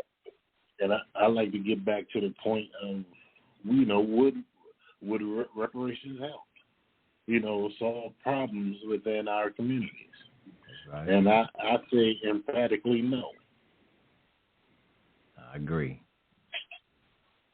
I agree. I agree with you, Alpha Male, on that. It's a hell no. Hell to no. About this. It's only 2 people on my street that actually clean their sidewalk or clean around their trash cans. Just 2. So I can't see anything helping those kind of people. They're comfortable where they're at. Mm-hmm. So that's all I got to say about that. Yes, sir. Hey, Alpha Male, and you did a great job of saying that too. And Moray REI, you did a great job on that too. And I'm gonna piggyback off of what Moray REI said too for you too. Is when it come time even for the teachers, when me and Moray REI teach, and especially when we teach it, we tell them, we said, look, y'all got to do this. Y'all got to do that. Y'all got to fix your life up. These guys want to say, well, when your house shall come back, she going to fix it up. You can't wait on no damn man to come fix your damn problems. That's funny. We had that conversation. That the silent generation had this conversation with each other in the black community. where the Lord is going to come very soon. It might come next week. Well, hey, you know what? We got to get out of these fields. We got to get out of these conditions in these areas, and we're going to have to open up a store. We can't wait for the Lord. We got to open up a business. And it's just kind of ironic that conversation played itself out again in real time. Kind of like how the Bible does. There's yes. Can I ask you something? Now, when you say when you're talking about, the Israelites you encountered, and I noticed my statement kind of triggered you a little bit when you heard me say earlier how you got Israelite camps that believe reparations should be owning white folks and sleeping with the white women and all. I didn't hear that part. I just heard the part where the guy, I don't know the host name, where he was, I guess, paraphrasing. He was saying that I think it was just the part about, they believe in separatism or something like that to that effect. And they want white women in their kingdom. And that was it. I think there may have been something else, but what you're explaining, I don't. Yeah, and I noticed that kind of triggered you a little bit because the way you asked about it. Now, this is something I reason why I said I think kind of triggered you with that. And you say you met different Israelite camps and you encountered plenty of them. Now, I don't know your demographic. Are you in like New York, Philly, Jersey? Because if you're in any of those states, I can see why you can't stand them. Oh no, actually, I'm in San Francisco here. The majority of the ones that I have seen out on the storefronts that were Hebrew Israelites were like allegedly from like the other tribes, like the Native American and the Latino, quote unquote. That was the overwhelming majority that I've seen in this location. Okay. Yeah. Now, no wonder why. Because I've seen Israelite camps that have camps in San Francisco, and they teach some crazy shit. I've heard of them, and I'm like, what the hell? And I'm pretty sure Moray Ariat, you seen some of them. They got one brother named, what's his name, Gorilla Hebrew. Oh, yeah. He's out there in Cali. Some of that shit I've heard him say, I'm like, pump your brakes. I'm like, pump your damn brakes. And me and Moray Ariat, we were talking about that yesterday, how a lot of them, especially a lot of the camps, they look like Crips and Bloods in pimps. They talk like pimps and Crips and Bloods. They do. I'm talking about a lot of the Israelite camps. They talk like pimps and Crips and Bloods. If you hear, especially when you hear, was it ISUPK? And Moray Ariat, he talked about this a long time ago. Listen to their music. Their music, they're no different than listening to Player Fly. Yeah, you got a lot of those guys are rappers that stand out there on the corner and teach. A lot of them, they rap, they sound like you might well listen to 8 Ball and MJG. Yeah. Excuse me, I didn't laugh like that. Yeah. A lot of those camps, they sound like they on some street stuff. They carry themselves that way. Yeah. And, I know since the mid-2000s, probably, I would say since the advent of YouTube and the conscious community that has gone viral, at least in the internet world, A lot of those people who have that type of style and conduct, quote unquote, have made their way into all the black facets of communications. I mean, they flooded the RBG pro-black thing. You have a whole lot of black female strippers that are reading tarot cards now, like you wouldn't believe, wearing Urea crowns and naming themselves after ancient women. So, yeah, I'm not surprised. I'm not surprised at all. And David, and David, I was thinking about, I know why you said he kind of, I don't know, just kind of said he kind of felt some type of way because when you asked, you heard Dave what he was mentioning about, like I said, about the white women. They said when they get the kingdom, they were gonna have white women. So you asked, well, what would be the problem? Because wouldn't that come with the territory or something like you said? That's why Dave said he kind of think you kind of took that some kind of way. That's why he said that. Now go ahead. Say what you said again, so we make sure we get it correct. We don't want to misquote you. Now, what did you say again? So we don't want to misquote you on that. Who, me? Yeah. When Dave said about when they get to the kingdom, they're gonna have white women. Now, what did you say again when you asked that question? Like something like, what would be the problem with that or something? Yeah. What's wrong with women? No, he mentioned white women, not women. You mentioned like so-called white women. Yeah.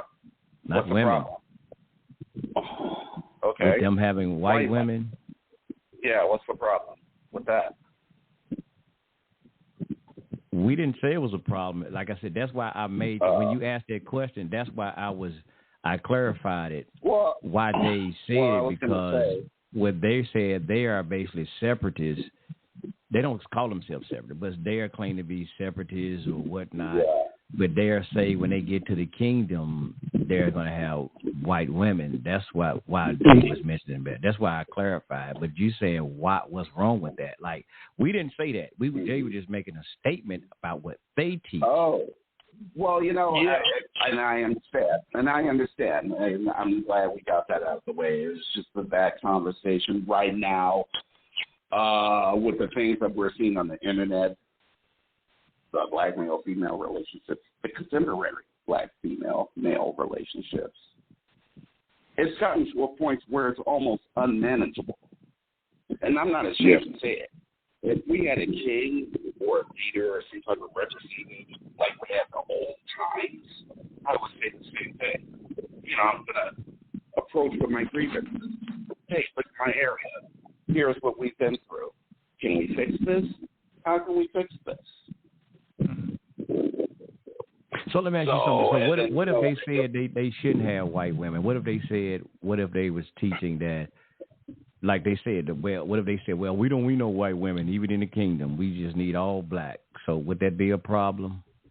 We don't want nothing to do with white women. No. And would that be a problem? No, because I guess their cover for that would be like this is their kingdom and they have no weakness at this point. So I guess there will be no room for exploitation on any party of the female racial dynamic. So I guess I'm not co-signing. I'm not saying that I am a Hebrew Israelite. You kind of get muffled a little bit. There you go. Yeah. Oh, I'm sorry. I'm not a Hebrew Israelite. I'm just like looking and observing and responding. Because I'm asking that now because you're saying what's wrong with it, so I would have to go back the other way. Okay, because it's like you was like, because you kind of like it was something wrong with them saying if they didn't deal with white women. So now I'm asking, what is your problem? What would be the problem if they didn't deal with white women? Would it be a problem? Because you're saying no. What's wrong with women? What's wrong with the white? So it would be a problem because they chose not to deal with white women. Yeah, well, here's where I come from in all that. The race of women, especially, how can I start with this? I mean, there's a few angles. I mean, I don't have, I guess, a dog in the fight, or I don't have an investment in who these guys should choose as their consorts or whatever the deal is, I mean, that's fine. That's fine. I have no problem with that. White, black, whatever. I don't have a problem with it. I just have a problem with the contemporary state of African Americans, and that was my initial reason for calling in. You know, I had to talk to somebody, and, you know, have a conversation some kind of way and engage in a dialogue. I do often get passionate. I try to keep myself reserved, you know, and not just like or prejudge anyone who comes from a different circle or a realm of philosophy, so to speak. You know, I try to remain as neutral as possible and keep a listening ear and be patient. Now, when it comes to women, what I would really love to see, is a real woman that doesn't have, without the fake eyelashes, the makeup, the fake hair, the fake booties. Basically, I want a woman that doesn't present herself like a transvestite. Well, you know, I had a conversation. Yeah, it's funny to say that because I had a conversation with a brother from a remote area where there's not a high black population. And we were kind of having a like discussion, and he said, I don't understand why black women wear wigs like old women. And I've never heard a black man say that before. And I was just kind of taken by it. And when he said that a lot of the women are getting BBLs or butt injections, fake butts, it's like, why are you getting a fake butt? Like, that's insanity in itself. And there's too many things to think around, and it's not worth thinking around because it's going to wear you out. It's just like something that needs to be corrected. We can identify that there's like some type of esteem or some type of wild spirit problem. Okay, we can identify what that is. How do we move forward with this? Well, so what I witnessed is entertainment. So everybody wants to be their favorite entertainer. So whatever's hot at the time, you know, they kind of flock towards that. It's like they have no desire or basis within themselves. Everything's external. You know, so for that and I don't know. Is that self-esteem? Is that showing out for some reason? I don't know what that is. It's a culmination of all those things. Okay. You know, I mean, every household, has its similarities and it also has its differences. There's some women who are already being told that they're already aesthetically pleasing, so they want to add on to it. I guess exaggerate beauty, and there's some that don't see that at all, and they're like, "Hey, I need as much L'Oreal as I can possibly get." So I guess the question has so many variables. Even though we look for a poster child and we never found one. You just made a. And even if we did, I'm sure it wouldn't hold because there's so many different dynamics. Let's take it back to opportunity, right? So it's kind of like on a job. So it appears that they used, you know how they used to say blondes have more fun. Mm-hmm. So in their mind, they think in order to advance, they have to become something other than themselves to get the recognition, to get noticed, to get the money. I will respond to that with yes and no. I would only say yes is because you do need to develop, we do need to mature, and we do need to learn as much as we can. So I guess that will be the developmental stages outside of vanity. But when it goes into just pure vanity, I mean, how much advancement can you get? There's old folklore, yes, in Dark Ages Black Europe, where there's stories of people who, they're so concerned with their beauty and eventually fades. Or they have everything and everything they touch turns to gold. Maybe one day, not in our lifetime. Maybe one day we'll write folklore and legends to teach about lessons of how human life is, and these are the things that can happen to us, and these are the things that can happen if you walk this path. Or here's a path that some of the elders took, and here's the story about it. We're not at that stage now. We're at a blackout period.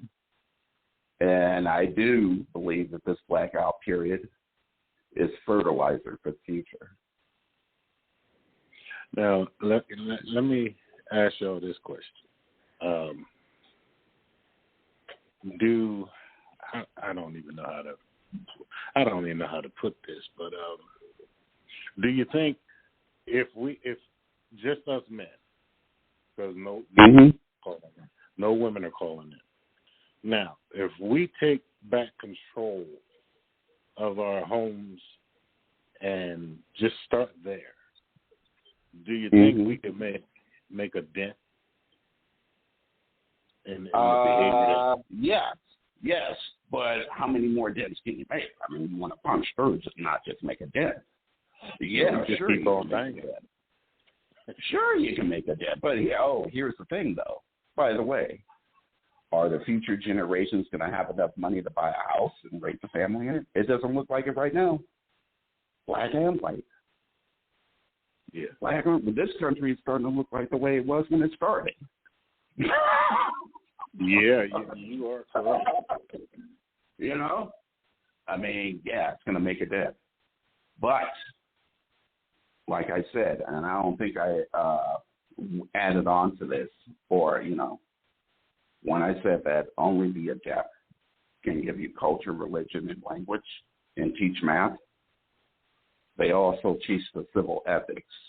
And there has never been a time in the earth's history where the adept and the high priest do not lead the people. They're over the kings and queens and all the other dignitaries. And then you have the people. So now this will be the first time in history where the people are going to take the shot and take the stance as the high priest. Will it work? I don't think so. I really don't. It's not designed to be that way. All these other people who are standing upright, they have that in their force and they got it in their background. There's folklore, even if they're Muslim, even if they're Christian, even if they're Jewish, they still got the old one hanging in the background. They keep all the legends from the old. You're breaking up again. All of them. Oh, I'm sorry. I'm saying that all the nations today are standing up by the teachings of their high priests and their high orders, the people who gave them their religion, their language, their customs, and their culture. They were the innovation, and the people moved on from there and went on to innovate other people in other parts of the world. But when it comes to just the clergy right now, we call it missionary work. But this has always been a thing. Now, I think where I got broken up at is when I said that the common folks, the common black folk, are going to try to do the things that the high priests have done in the old world. What's the common folk have never done? Even in their freedom, even if we got flamingos running around with gold necklaces, still, the high priests are the ones who innovated us. And it's always been that way. And right now we're going to try to take a shot and try to be that person. And that's a hard thing to do. Very hard. I mean, and I take a look back and I look at all the things a lot of the people have said, a lot of the things that black people want. And a lot of their our complaints that we want our language and our religion and our customs back, and we want that. It can only come from those people. They add that from the hype, and it always has. Always. Yeah, Are we going to take that position? Can we start over and do that again? I don't know. I don't think it'll be done in our lifetime. And the things that we want at least take 500 to 700 years to get. If we were all to pull our tabs up right now, quote unquote, figuratively speaking, because that's not all of us. If we were all to do those things right now, and the women folk were just pleasant as can be, it would still take 500 to 700 years to get back on top. Still. We could have got that in reparations by the time 12 a.m. hit. It would still take that long. Because you have to go into development. And you have to shed off the old character. Right. And the influences. And growing with the influence. And the generations of influences. And the generation of influences that have changed the world and our circumstances bit by bit. All right. It's going to take excuse me, everybody.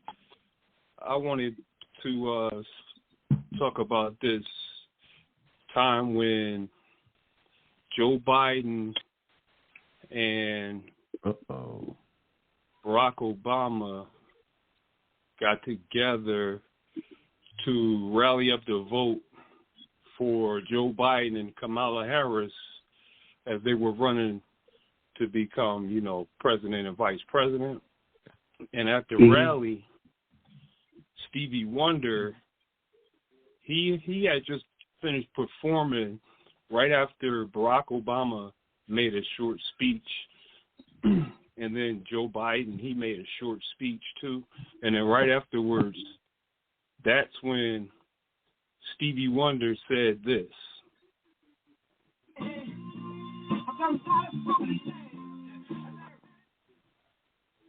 I hear that someone wants to give Black Americans, African American people, a holiday. They want to make supposedly Juneteenth the holiday.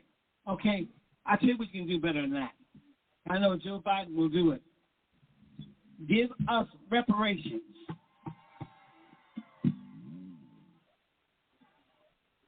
For the work that we've all done for the last 400 years. Unpaid. All right, so that was that speech. And then leading up to Joe Biden and Kamala Harris,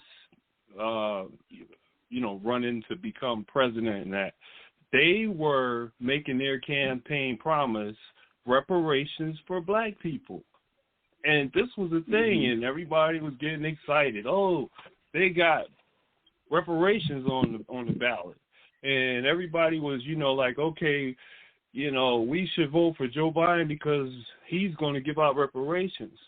And so even after he became president and all of that, they stopped talking about reparations. They didn't even mention it anymore. It was a false campaign promise to get your vote. Okay? Go ahead, Alpha Male.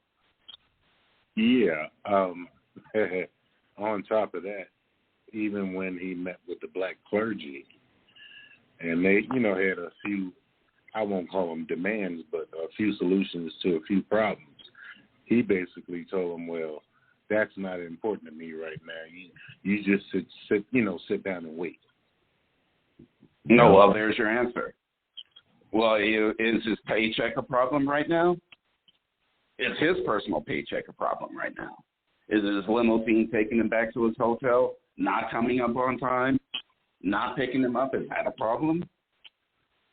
He's worried about it. When someone, here's one thing I've learned. When somebody tells you who they are or show you who they are, you got to believe them the first time. Amen. Now, whatever conversation or dialogue you engage with these guys after that, I guess that would be up for speculation at that point. And Justice, even in that campaign, like I was saying earlier, I don't think Kamala Harris just picked up that mantle and started running with it. But I think there was that woman name was Elizabeth Warren. I think she started that damn stuff about the reparation when she was campaigning. She started it off. Then later on, Joe Biden grabbed a hold of that. And that's what I want to throw out too. Just say this. Just look at this, all right? Because the Democrats are the one always keep playing this reparation game. Just say if they took over the Congress and the Senate, now would they pass this damn reparation bill? They got the vote to come up with the budget. They had a Senate who got to sign the checks. Now, and if they had all of that power, they had the Congress and the Senate, and they the one keep pushing this.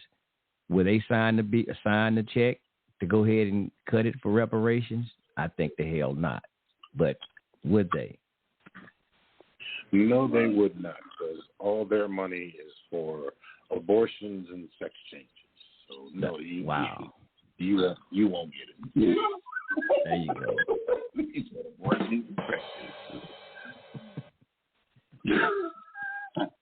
Right on. I remember when people said that there would never be a black president, and then we got one. That went two terms. Like him or not, yeah, it happened. Yeah, I'm not going to, say my personal feelings about it, but it happened. Nevertheless. What they say, they're still up for debate. You said what now?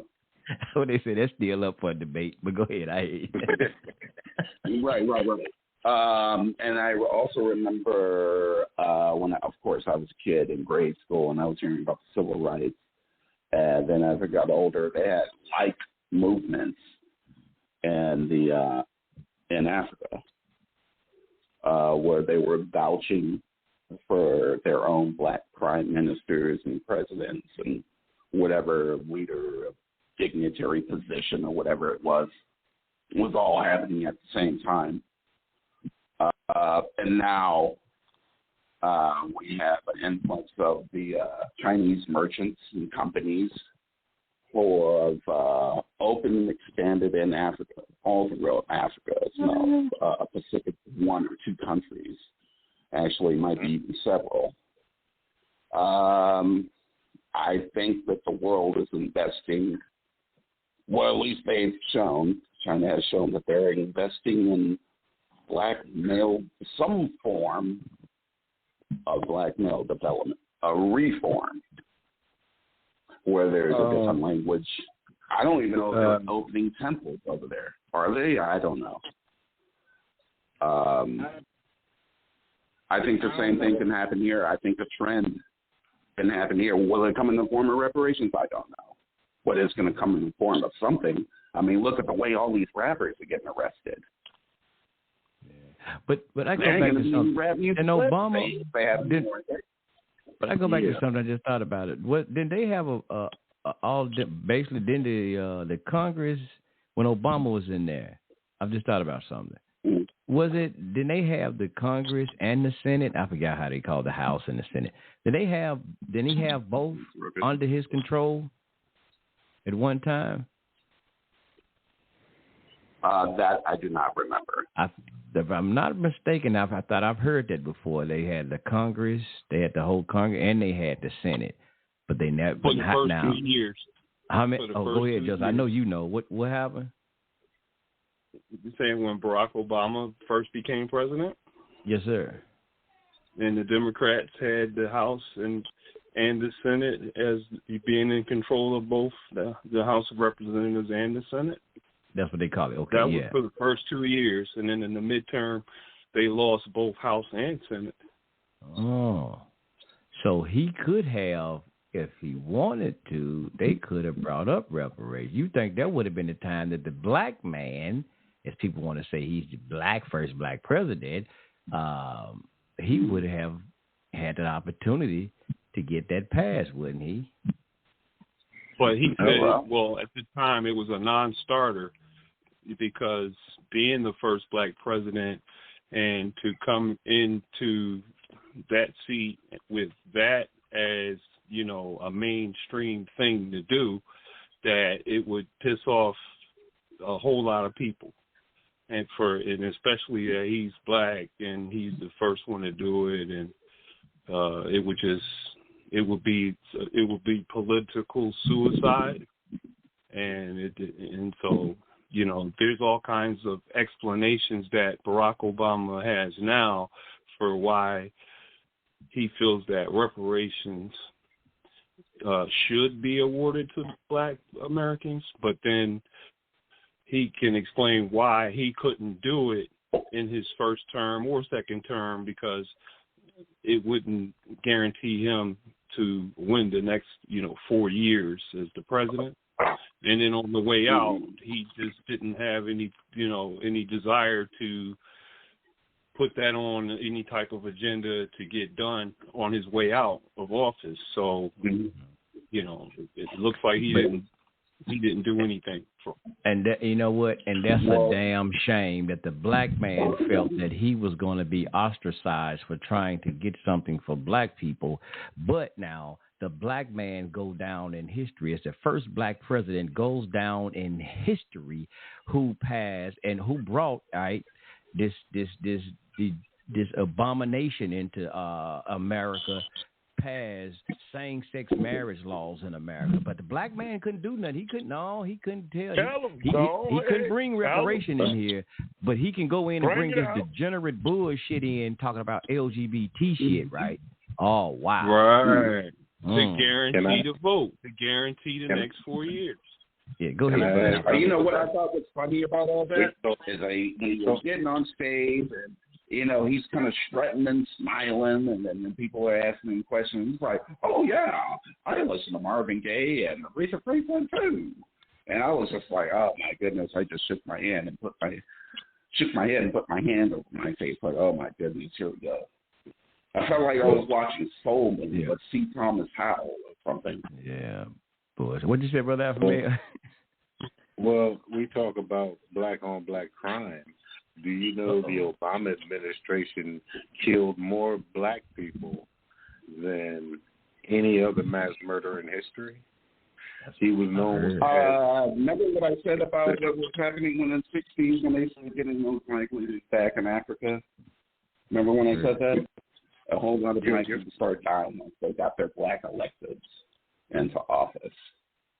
There were like coups and guerrilla regimes and all kind of ill-mannered militias against the people. And I also remember those were CIA plants. Those were CIA plants. Yeah. Hey. Yeah. And also, what you talking about? Go ahead, Alphamea. Go ahead. No, you talking about like African Alphamea? That what you talk about, like the African stuff he started? Well, yeah, that, and I mean, he was known as the Drone Ranger. You know what I mean? Like, Drone Ranger. Right. And they killed Americans. And here's a peculiar thing. Now, people talk about Asia. Well, let's say China going into Africa, right? Yes, but do you find it peculiar that none of this took place until they murdered Gaddafi? Yes, sir. Mm-hmm. Now, he went from Man of the Year, Time Magazine, everybody was in love with him, to being the worst human ever in existence, and marked for death. Now, all of a sudden, I don't know him personally, but from what I understand, he was actually trying to help his community, the people around him. Now, somebody said, "Oh no, you can't be sovereign because our new goal is to be what's this new thing they globalist." So they had to take out all the people who wanted, sovereignty to make, establish cultures and things of that nature. They just killed them all. Now the globalists can just go in there and do what they want to do. I would presume also he didn't have enough friends, also, or the right kind of friends. politically speaking. And I'm not just being like a wholehearted, genuine, warm friend. I meant like, how can I say? Oh, man, what's wrong with my words? Well, I guess figuratively speaking, friends. Political. You talk about Obama that had the right friends? Oh, yeah. Well, I'm speaking on Gaddafi. I wasn't talking about Gaddafi. I don't think he had enough powerful, quote-unquote, friends to back him. You know, you don't have I guess it was the big two, Russia or China. If you don't have at least one of them, you might as well just say, hey, man, shit, damn. I don't know what to do in that situation. He had a friend. He had the United States as his friend. Was there not a picture with him and Obama shaking hands, smiling and skinning and grinning until Hillary Clinton funk ass decided, I want to kill him, because that was her who wanted to invade Libya. That was Hillary Clinton plan. Yeah, but Barack Obama was over there shaking hands, smiling with him like Farrakhan and shit. But it was under his term. How would they be able to execute that if it's not under her term? She didn't even have a presidential run. She didn't have to be. What was she? The Secretary of something? Defense. Yeah, that was Hillary's bullshit. Because you remember her and Barack Obama, they didn't get along. They didn't get along. You know them Clintons run shit. Barack Obama was really the puppet for real. But no, he ran some shit too. But that was Hillary shit, because he even came out and admitted it. That was something Hillary wanted to do. That was her shit. He just signed on to it. All of them are globalists, so they all in together. What Alpha Male was saying, they're globalists, but that was her thing to take out Gaddafi. And then right after that, people don't even want to mention, that's when the people the Africans started being enslaved by the the people from Libya. Goddamn, I can't get my words right. Look how they started enslaving those people in there. But that was Hillary shit. And when the people started fleeing, when they started fleeing Libya and going to other countries, they were subjected to forced sterilizations. So if they left Libya and managed to make it to, is it real or I think Ukraine or any of those places. Well, they were secretly sterilized. Mm-hmm. So that, so we have no friends. And we just don't. We don't. And the only way you can get friends is if you go outside and play. That's the only way you're gonna get friends. But what if your neighbors have all their kids in every position? When you go out to play, you think you're dealing with somebody that's neutral or individual, but they were sent there by the enemy to make sure that you don't get to what they would call uppity. So we can run away from this country. We could all grab our passports and roll. But guess where you're going to go? You're going to go where they have another CIA plant, and you're going to end up in the same, well, not quite the same, but almost same situation. Yes, sir. And if the plant they put in place, all of a sudden, you know how they say some people find Jesus in jail. So yes, sir. if all of a sudden one of their puppets decide, you know what, I feel awful about what I'm doing to the people, and I'm going to do things right. The next thing he's going to hear is black helicopters and explosions. That's right. Yeah, just ask Saddam Hussein how good of a friends him and America were. Oh, you can't. They killed him. God damn, my bad. Because remember, Donald Rumsfeld, I have still documents and papers still I have on where Donald Rumsfeld and Saddam Hussein was actually business partners. I have pictures with them sitting down. Because again, we talked about this on Friday's show, because a guy who called in, they was talking about going back. I remember, I think I was like the fourth or fifth grade, when they had the Iraqi-Iranian war. And then remember now the Ayatollah Khomeini, Remember, the United States put him in as a puppet, but then when they wanted to get rid of him, they actually put Saddam Hussein in power to overthrow him. And then later, when the Kuwaiti, Saddam got too big for his britches, like fuck it, we got to get rid of you. That's why they did. That's the same way they put the guy up in Afghanistan. They put him up as a puppet leader. They do the same thing. They always do that. That's so it always happens. Like you said, CIA was the one who created Al Qaeda. Oh, another person you can ask how good of a friend United States is. Why don't you ask Osama bin Laden how good of a friend United States is? Because then he again, after the Cold War with Russia and Afghanistan. So hey, they don't give a fuck about you being friends. You can play on the playground with them if you want. As soon as you turn around, they're gonna bust your head with a goddamn baseball bat. Yeah. I mean, no doubt that this country has a record of, burning friends, burning bridges. But is it to the point where nobody wants to deal with the United States? Is it that point? They still have a lot of friends. Another crook. Yeah, you gonna deal with them until you can play. You can deal with the United States, but you got to play by their rules. Right. You can deal with the United States, but you got to play by their rules. That's it. Yeah, I know that it could come down to a large casualty group. They still have friends.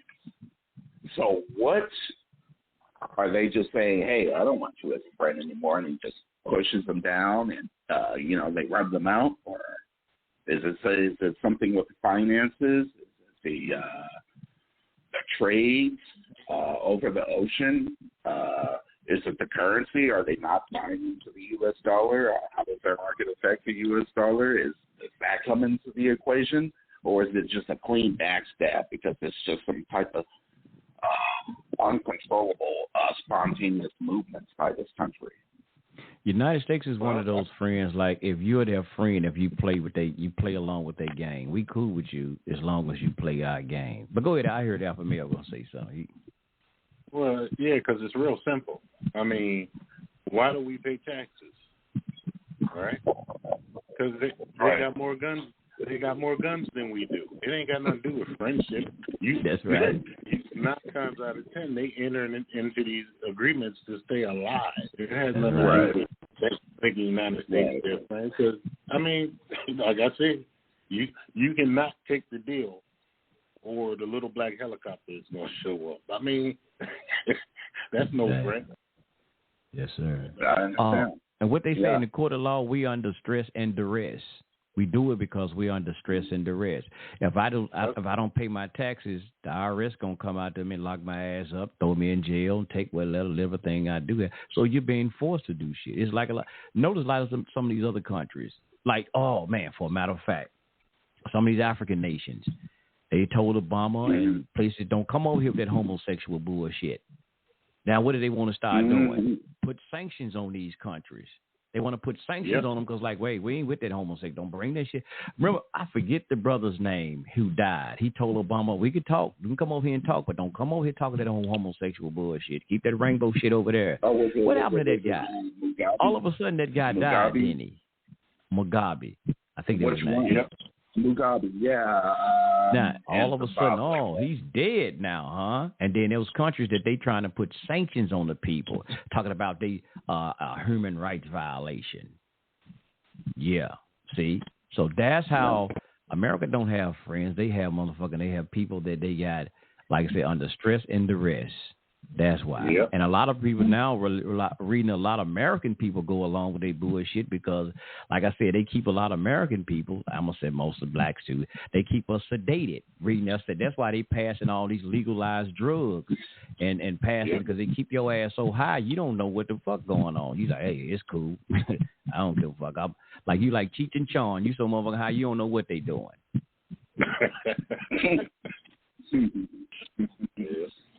And then if you think about what they feed them in the media, I mean, it's just degenerate. It's degeneracy after degeneracy after they change the frequency of the music to where, music used to make you want to get up and dance, now to make you want to get depressed and get high. It's so many. No, it doesn't really do that. It makes you want to go out and just shoot people. Mm-hmm. Well, yeah, you're right. What kind of witchcraft? Because I run into a whole bunch of backseat thugs. And oh my God, that is.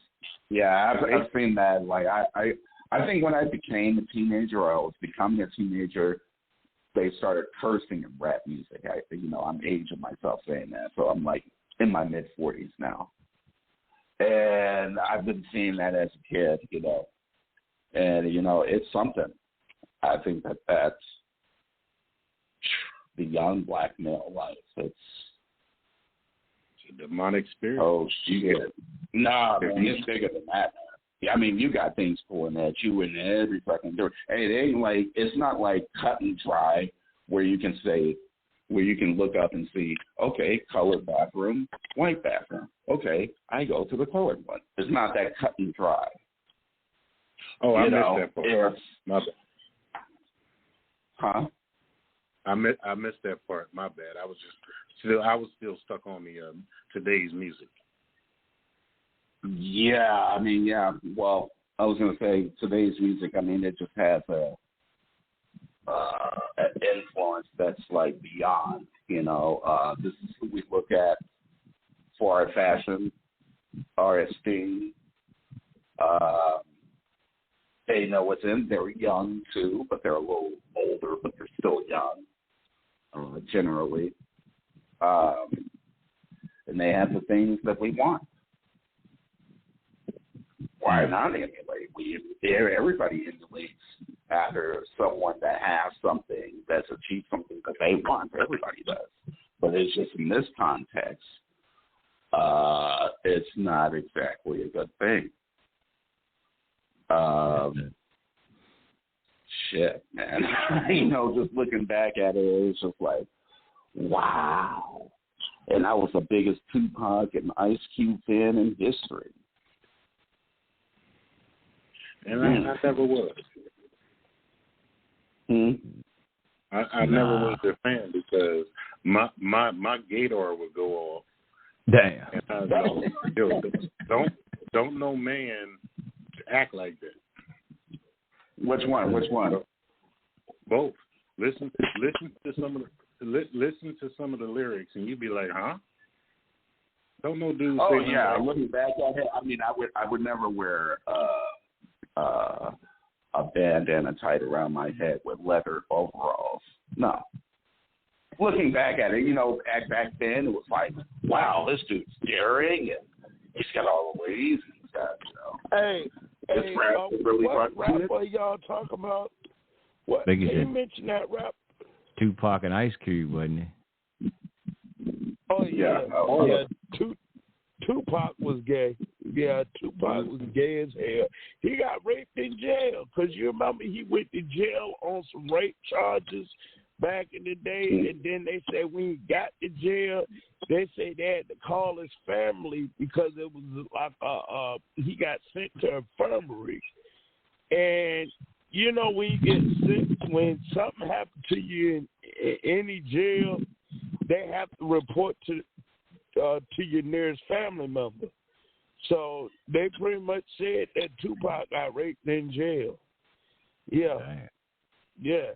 And Biggie when you say that, I remember in Living Color, right before it went off the air, and this is the first time I actually heard a joke about Tupac, and they were making fun of his sexuality. And back then I was kind of confused, but I watched it again a couple of years ago. But back then I'm like, wow, why are they talking about him like that? And then it was consistent. Anytime somebody made a joke about him, always jeering at his sexuality. And then looking back, I'm like, oh, wow. Like, why would they know? And why would they make that particular joke about him? Because some of us have very discerning spirits. I was a 3-year-old homophobe, as they would call me, a homophobe, toxic masculinity at 3 years old. At 3 years old. God damn, Al. That's wild, Yeah. Well, yeah, the music is shit. I don't know, man. I don't know. I listened to it back then, maybe a little bit in the 2000s. I went old school for a minute, and then I found SoundCloud, so I get to listen to people who are undiscovered artists, who just have a beat machine, and maybe they're really talented or not, and I listen to them. But like the big brands, maybe Drake, driving down the street, maybe one of his songs comes on, or one of the other ones or something like that. You got a catchy tone, but I'm not listening to this motherfucker right here, I'm going to shoot him, and then I'm going to shoot the other guy, and then they rhyme it up, and they got some weird-ass beat with it, and shit is fucking disgusting. I ain't listening to none of them. Yep. No, y'all wouldn't believe the money I turned down because I refuse to play certain types of music for certain types of artists. I can believe it. Yeah. Oh, I stand on my square. I'm not a hypocrite. If I say no, it's no forever. Yes, sir. I can believe it. Dad, you know what I tell you? I listen to I turn on me some goddamn Ronnie Millsap. Yeah, like shit. I listen to country music. Do you? Hell yeah, I play me some goddamn country. Hey, I listen to when it comes time for all that. I listen to all the shit that I listen to is pretty much Phyllis Hyman. Shit. I listen to damn Angela Bofield. Shit. Damn, like, you like them Bulldaggers days. Goddamn.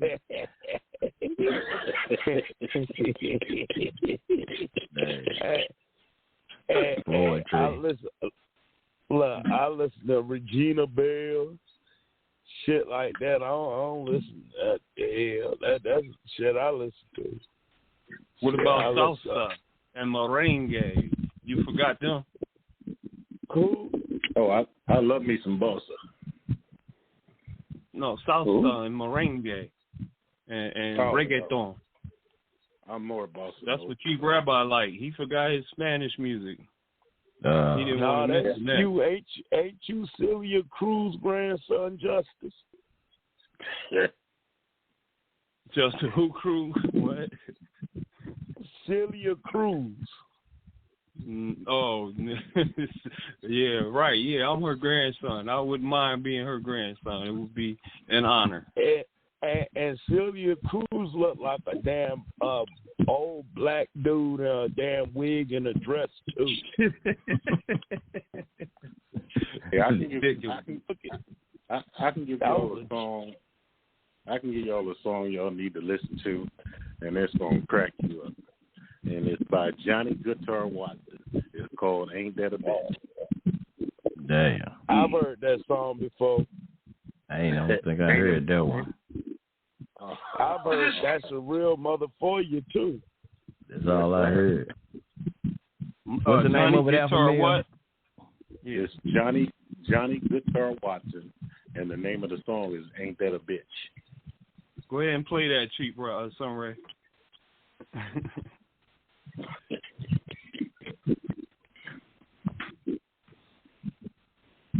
Okay. Oh yeah.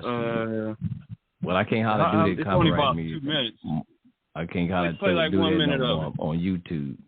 Oh, that's right. That's right. Yeah, I stopped doing the YouTube. I could. I want to throw something else out here right fast, y'all. I heard something today, man. It's crazy as hell. I tell you, these goddamn Democrats is well, they know how to play black people. They is crazy as hell. Heard something today. The Shelby County commissioners here, right? You know, they trying to change something. I don't know if they're gonna go ahead and do it, but they voted on it and it passed. Amendment to change from President's Day, I guess, for the county workers to stop calling it President's Day and start calling it Family. I think they said Family and Friends Day because they said they was talking about George Washington and a lot of the presidents, they were racist and all of this stuff. So they no longer want to call it President's Day. I think it's Family and Friends Day. And they voted on it and held it. I think it passed. I said, well, these people crazy as hell. But like one guy said, hey, why won't they, like other things they was should have been voting on. Like one lady came to one of the county meetings and she was like, hey, talking about all the potholes in the street. Yeah, that could have been something y'all could have been really just focused on. But changing it, President's Day, because you're trying to say the president was racist, and I mean, goddamn, now Family and Friends Day. But that's how they do it. Now they got black people, like just you playing that clip. I think that was you playing that clip talking about Juneteenth and all of that bullshit. It's just crazy. Right. It's crazy. I never heard anybody say they were against the Juneteenth parade. Can you enlighten me? What is that about? I really don't get into it. I mean, I was looking at it. I never really did it at first, and I started looking at it, but then I'm like, how the hell with that shit, man? Fuck Juneteenth. Would it just rubbed you the wrong way or something? No. You said, especially this time when I saw Biden, them so-called, start throwing it out. I'm like, oh, hell no. It's another Democratic ploy. So I'm like, nah, I ain't Biden. I ain't going with this. And then it wasn't for everybody, because you think about Juneteenth. Okay, if y'all had a day, you might say, okay, well, that's when Lincoln, as they claim, that he emancipated. Okay, should that been the day? And then you look at it, Juneteenth, that was just what happened down in Texas with them. They found out they were so-called free. But that didn't have to do with everybody else who was the thing about that was emancipated. That, the reason why is because everybody didn't know. So if it was a small percentage of the rest of the people who were supposed to be free, and it took 3 years and some change for them to get the notice, or at least get people to acknowledge that and to let them out of the bondage and whatnot, or the slavery part of it. And so if it took 3 years for the rest of us to all that had it for 3 years, and then so now you say, okay, we're going to claim this here date, Juneteenth, because it was somewhere between June 15th and 19th, and nobody was really sure exactly, so they kind of say Juneteenth, but they now going to say that 19th was really the day it all happened, that they found out that they were free. But Justice, it's still bogus. You know why? You're going to say that's a little, because you got to go back. The Choctaw Indians and the Cherokee was still holding people in bondage. They had to make them motherfuckers let black people go. So they're still bogus. If you want to say Juneteenth, the Choctaw and the Cherokee were still holding people in bondage after then. So so I have, some bull crap. Yeah, I would, I tend to want to agree with you if that was going on at the time. But, if these were the last... What was the labor task? What was the labor task for a black slave under a Cherokee or a Choctaw, or whatever you said? Cherokee, because what was the other one? They had people in bondage too. You look up the history. They had black people in history. I mean, slavery too, chattel slavery too, almost chattel slavery. What did they have them doing? I really don't know. Hell, I don't know. I can't tell you that. I don't know. I wasn't back there, but I know it's on record. They had so-called as they had black slaves as well. You look at, they had what they call the 5 civilized tribes. Hell, a lot of them fought in the Civil War to uphold slavery. Yeah. Mm-hmm. So, but they're going to tell the whole history. They need to go ahead and tell it all. So if we fall in Juneteenth, that's just what happened with those people in that part of Texas just found out. Hell, they didn't have, how is that a national holiday just because they found out? See, it's a bunch of bullshit that they always get us entwined with to make us celebrate shit. And now everybody will be celebrating it. That's another thing, the whole black folk to the Democratic Party again. Oh, man, they don't gave us a national holiday. And that ugly-ass flag they get created. Damn, what the hell is that? Come on, man. It's just another ploy again. That's all they do. Can I add another unbelievable story? Yes, sir. All right. Now, there's casinos in Philadelphia, right? Mm-hmm. Yeah. They had this rule that if a woman wants to wear pants, like, during the winter, because they normally make them wear dresses, right? So if a woman wants to wear pants because she's cold, she has to change her, where it says female on your application. You have to change it to non-binary before they allow you to wear pants. Whoa. What? Yeah. And they're doing it. They're like, well, I need my job. And I was like, well, hold up. Can't you put shorts under your skirt? Because changing your situation to non-binary, that's more destruction of the family. You know what I'm saying? I don't get. Wow. You hear anything about that, Justice? I have not, but you just told me something I'm going to investigate. Yes, please, because I heard secondhand. I wasn't and that's in there. Philly? Yep. Mm-hmm. I work right near the casino. I go right over there and ask one of them casino workers personally if that's the case and what's the situation, and I'll report back to you next week. That's crazy. And whatever this casino is, it also does online betting. So I'm not too familiar with casinos and gambling, but I heard the story and I was like, and I don't see why dude would lie. That's the Sugar House. It's the Sugar House Casino. Is that the one? That's the only one right here downtown. Then you got Parks Casino right there outside the city in Bucks County. I ain't going to the building. Pardon me? I'm not going to the place called Sugar House. Sugar House, right? Yeah, that's Philadelphia. Yeah, Philly. And you said Philadelphia? Mm-hmm. Oh, okay. That's correct. I got to ask y'all a question, right? We were talking about. I was talking about changing the holidays, right? Let's see. We got about less than 10 minutes. Now, y'all remember when they were taking down all of these statues? Now, all these people they were saying these statues were racist and all of this. Most of Black Lives Matter and all that was that. Now, if you think about all the statues they was taking down, when most of these Confederate statues or Confederate statues and Democrats, people who were the other Democrats, because the Federalists now, they were Democrats. Is that not true? I believe it is. Not 100%, but I believe so. Because they took down, I know here in Memphis, they took down the guy Nathan Bedford Forrest, who was a Confederate general, Democrat. It was another one down here. It was civil rights. They took down all the civil rights, the cannons they had down on like downtown on a street called Front Street, where they used to have the Civil War. They had all the cannons. They took down all of that shit. It was a guy, I can't think of his name. Robert E. Lee. Was it Robert E. Lee? One of them. I know he was all the Confederate generals. They took down all of that stuff. But I'm like, hey, what y'all trying to hide y'all history for? Democrats, because that's what those people were. They were Democrats. And y'all the one hollering, there's a racist. They were racist. Hell, but all of the ones y'all were taking down were damn Democrats. So they're trying to hide their history with black folks and don't want to let them to know. All them damn Confederate statues you talking about, all of them were Democrats.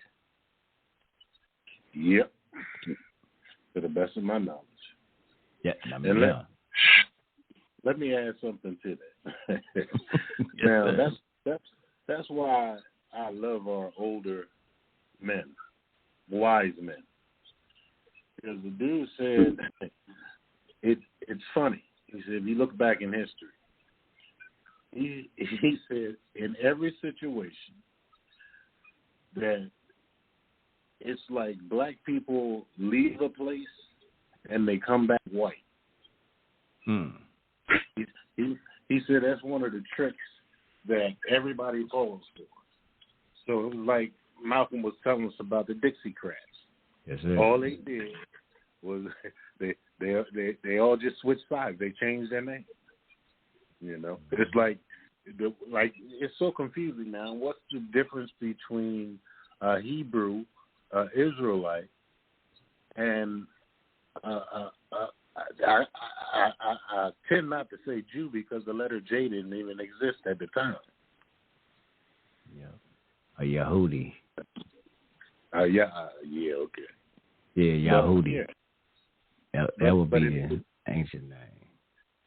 Yeah, so it becomes confusing, and they just change names. He said, and this dude is real old, like, and he was like, he said black people left and they come back white. He said it happens everywhere. Matter of fact, Japan. Do you know how many black folk were originally in Japan before they whited it out? You'd be amazed. Yeah, like I said, this name, like I said, it's the same thing. Like I said, one time it's all the same. Like they said, the Hebrew is like, that's quick, that's easy. It's the same people. It's just the name. It's just whatever name. That's why you see some Hebrews say they don't like. They might say we Hebrew Israelites. Some say just call us Israelites, but then you go to Jew because that'll be that was just one of the tribes, and that might just deal with the Southern Kingdom. So it's still the same people. But hell, just like you said, like us, or just was talking about earlier about the birth certificate. Same people, but then when they just changed it, at one time we was called Negroes, Coloreds, and Afro-Americans, African Americans. You talk about the same people. That might be on there. That could be on your label. It's just only thing is just a label. Is it? But look, and that's I found a list. Just watch the labeling there. But it's the same people. It just people will make it different because, like you said, it was no J. I'd take that back to Hebrew. They said Jew, but it was been Yahuda. But it's still the same thing. We just got a modern term of it. Like the word in they're using the word Messiah, or no, most of you hear say Christ. They take it back to the word Messiah, which is another form of Christ, which is the English, because Messiah is English too, which take you back to the Hebrew Mashiach. We just transferred, like most people like to talk about Arabic. I don't worship the God, the Muslim God, because his name Allah. Allah is the Arabic word. If I just said God, it's the same like I might just say hell and I don't see. They might say Elohim. They might transfer and it says God in English. Hebrew, in Arabic, I might say Allah. It still would transfer. You talk saying the word God. It's just language. We just transfer into different language how we translate it. And that's what it is confusion with people. People make it confusing and so difficult sometimes when you listen to different people. If they just simplify the shit, hey man, this is what it means. Ain't nothing too difficult. That's why people be arguing about the tetragrammaton, the YHWH. There's no vowels in there, so you add vowels. So yeah, I might say Yahuwah, Yahweh, Yahweh, because I'm adding vowels, and I can pronunciate the tetragrammatons, what they call it, tetragram, in different ways when I add the vowels. But it's the same thing, Yod-Hey, Wad-Hey, or the YHWH. Like people say Hotep. The only thing you got HTP. Well, you got to put the vowels in it. That's why you hear some people say Hetapu. Some people say Hotep. When they add the vowels to pronunciate that HTP. Because how in the hell you pronounce HTP? How you pronounce that? Just those consonants. You're not. I have add the vowel. So that is interesting because think about this. Now, our bodies respond to tone and frequency, right? Yep. So by changing and adding things, you actually destroy the vibration of that word. So it loses its effect. But a lot of things we speak in English, you look at English doesn't have, okay, I remember this going back with Dr. York, and he's right. When you hear, notice go back to the Buddhists, how they chant. I don't know how they chant, was Yoke Regio or something like they're chanting. Arabic, when you saying your prayer in Arabic, you chanting, you feel the vibration in it. And certain Arabic, if you're saying things in Arabic, praying in not Arabic, Hebrew, most of these you're chanting. English, there's no form of chanting. That's why you don't feel the vibration. And so that's why I remember Dr. Yoke, we used to learn about vibration and tone. In India, they have the Om sound. Om. If you do that, you feel your body vibrating. English, we don't have a vibrating. It's not a vibratory tone with English. So all of those other languages, like Hebrew, is vibratory. Have you Have you ever done any invocations or evocations or summoning in the English language? Nothing but the prayer. I mean, but I'm saying when I'm saying when I do it now, the difference that I know when I used to practice Islam, I used to pray in Arabic. I felt it. You can actually feel the vibrations, feel the tone, even the Om sound. We used to do the Om. I felt the vibration. I used to have a toothache. And she'd be hers. I was like, God, I just tried everything. I like, damn, something like that. God damn it, just do the Om. I started doing the Om sound. Om, just constantly doing it. And my damn tooth will stop hurting. But in English, there's no vibratory sound tune, you know, with that. Well, you know, the acoustic guitar originally was a medical device. So they would stretch out the patient, lay them down, and play the notes until they found their healing frequency. What? Hey, isn't that what King David did? King David played the lyre for, I think it was King Samuel. That's it. That's why. That's why a lot of things I remember. It's just a lot of things I learned when I was in Nawawi. That's why we had books called Sacred Tones and Vibrations, and that's why I said the earth vibrates at a certain frequency. Especially, I mean, I know you know the music and stuff, so you know the tone, different tones, and that's why I said we have to get back in tune with the planet. I remember something else right fast. Dr. York was going into the lesson. He says like the animals, like especially like cats, they in tune with the. He says sometimes you can hear a cat just laying there and they're doing that purring sound. And it's like making a vibration. He's in tune with the earth. That's why it says that we have to. That's what we was always taught. We have to get back in tune with the planet Earth, because a lot of us now, we have shown the hell off. They said we're living in these concrete jungles like New York, Atlanta, and L.A. We're in these concrete jungles where we're really not being grounded.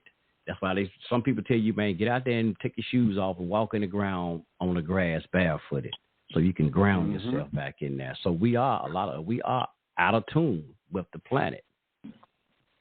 So it's a lot. Yeah, and what people don't understand is Earth is just a spaceship. The Earth doesn't just stay in one. The Earth doesn't just stay in one spot. We travel through the universe. Yes, so that would make it a spaceship. Now, so all the other planets are traveling with us? Yes, that's why you have the expansion like constantly happening. It's all moving. And matter of fact, we're in a position now that we, in the solar system, where we haven't been in 26,000 years. That's why you're getting all these eclipses and planetary alignments. So we're not stationary. They try to make it seem like we're stationary, and everything just is. You know, you can basically stick a pin in it and it'll keep doing the same thing. But no, we actually travel through the universe on this spaceship. Now, my point is energy. Man, you just said a lot. I mean, that was a whole lot. How did you just move on from that? Like, what about those wormholes and black holes and what is that past the orb cloud and the fire galaxy, and what about all those? Like, are we traveling through all that? No. See, first of all, our understanding of black holes is backwards. Okay. Okay. Well, I don't really have a clear understanding of it anyway. But. Okay. Well, let me finish my basic point, and then if you have questions. Okay.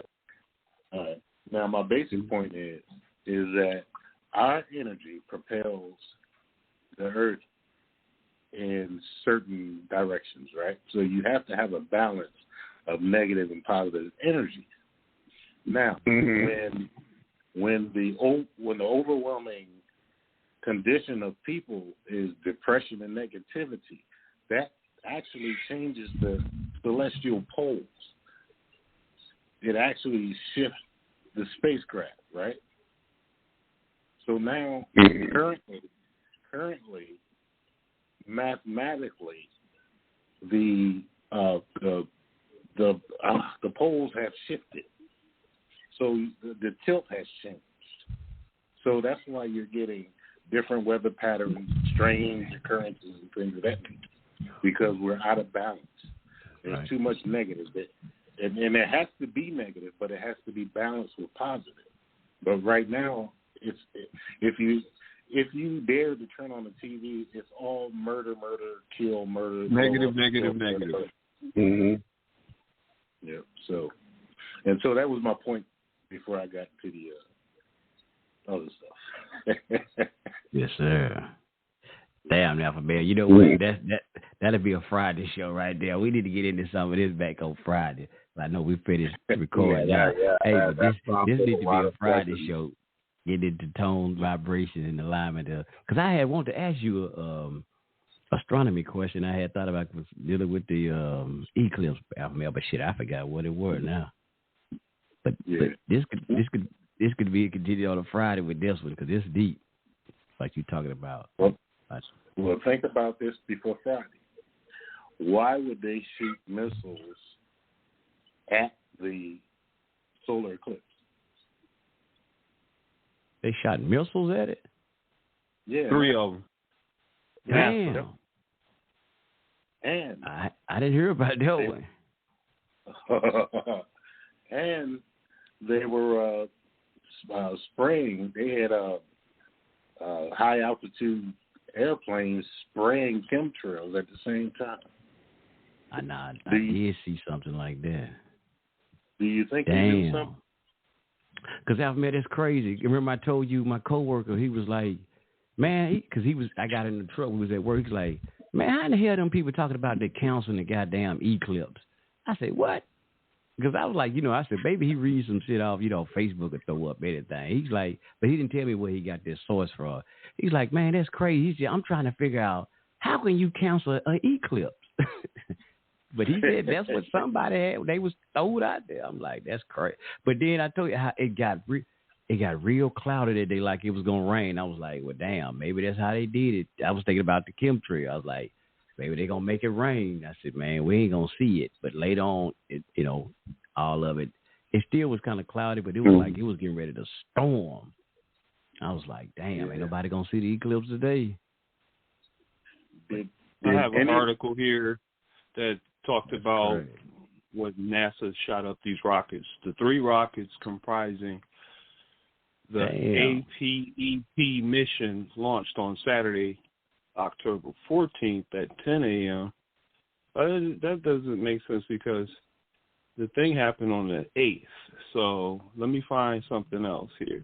That's talking about something else. I don't want to mislead anybody, but I'm going to pull up something real quick and to see why they actually did that, that's wild. There's each planetary, let's call them planets, whether it's a sun, a star, or whatever, because the difference is one's hot and one's not, right? Now, each one has a particular frequency. So when they're all aligned, that's almost like a download and upload of energy, right? Mm-hmm. I've always known this. Scientists are just starting to kind of figure this out, and they're trying to disrupt the energy transfer. So yeah, they're not doing this haphazardly. They know exactly what they're doing. Matter of fact, did you know on the 8th they fired up that CERN collider, trying to create a portal? No, what is that? What did you call it? What did you say it was? The CERN. I forget the first part, but it's I know the Hadron Collider. Yeah, Hadron Collider. Yeah, okay, they smash atoms together. Okay. Yeah, so they're doing They're doing all this weird stuff. Go ahead. And then you had the Wiccans that on private property, of course. But I don't. Who told me about that? Anyway, now you know what Wiccans are? Yeah, when I was talking about all these different groups that I've talked to, so many of them, they were the overwhelming majority, at least in the last 5 to 7 years of my life. Yeah, so I'm familiar with a little bit of their teachings and a few individuals who practiced.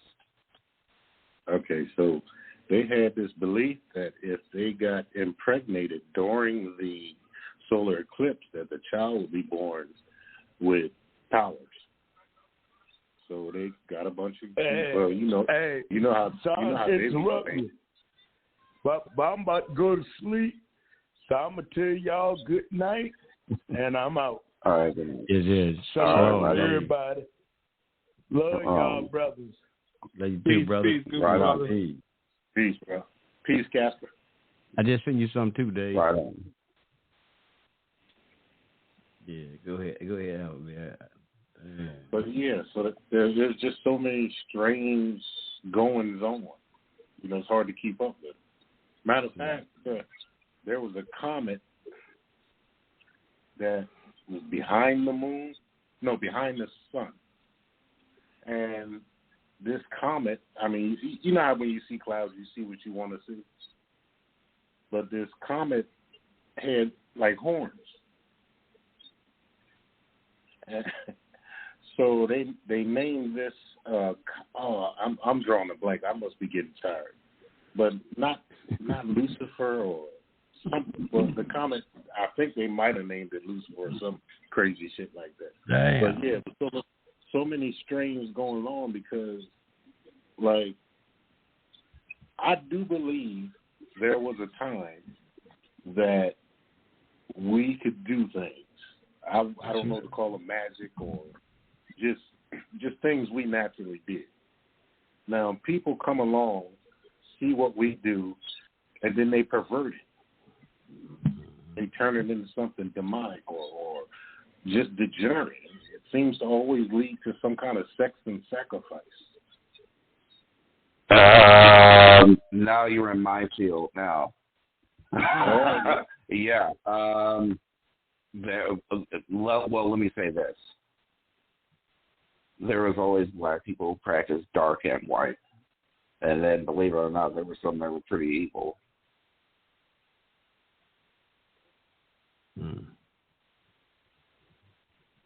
Yes, sir. I could believe that.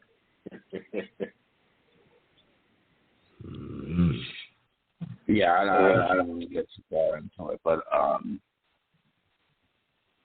yeah, I mean there's a lot of ways people can practice and open portals and use sympathetic magic, gray magic, other forms of sorcery, white magic, green magic, black, of course, celestial magic, and elemental magic. And, of course, a lot of the mancies of divination and scrying. I mean, there's all kind of different forms. So, yeah. Man, that's pretty hard to say if it can be reversed. I mean, I would assume things, and I would say things can be tweaked a little bit. There's people who can create their own thing, and then there's those people who try to channel a deity or some type of spirit or whatever, good or bad, to do their bidding. Even with some of the things that are common, like voodoo, like I've heard of people using voodoo to cause harm against somebody who did something to them, or somebody violated them, so they use one of them deities, or those Orishas, or what do they call them? There was another name for them. Well, anyway, yeah, I've heard of people using them to, get vengeance and revenge, and some of them solicit those entities for, for help in their personal life or, their marriage, their finances, the usual stuff that people pray for. Hey, Aria. Yes, sir. Yeah, I want to read this about what NASA did and what they call this thing, because it's really going back into some Greek stuff here, the Greek names and stuff. So I'm going to read this to you real quick. NASA's atmospheric perpetuation around eclipse path, the APEP mission, named for the Egyptian god of the darkness and enemy of the sun god, Ra, will launch the 3 sounding rockets back into the moon's shadow during the April 8th total solar eclipse. The goal is to study potential disturbances in the ionosphere during a solar eclipse. It is an electrified region that reflects and refracts radio signals and also impacts satellites communications as the signals pass through team-led Aaron Brajadu of Embry-Riddle Aeronautic University, Florida, said in the statement, understanding the ionosphere, I can't say that word, ionosphere, and developing models to help us predict disturbances is crucial to making sure our increasingly communication-dependent world operates smoothly. And after the launch, the rockets will travel up to 260 miles into the ionosphere, each ejecting 4 secondary instruments that will collect information about charged and neutral particle density before, during, and after the eclipse. And this isn't APEP's first rodeo. The mission first launched occurred the 2023 annular eclipse, a dress rehearsal of sorts before the upcoming total solar eclipse. During that test, the rockets recorded interesting data, a dramatic drop in the ionosphere charged particles densities that could cause disruption to space-based communication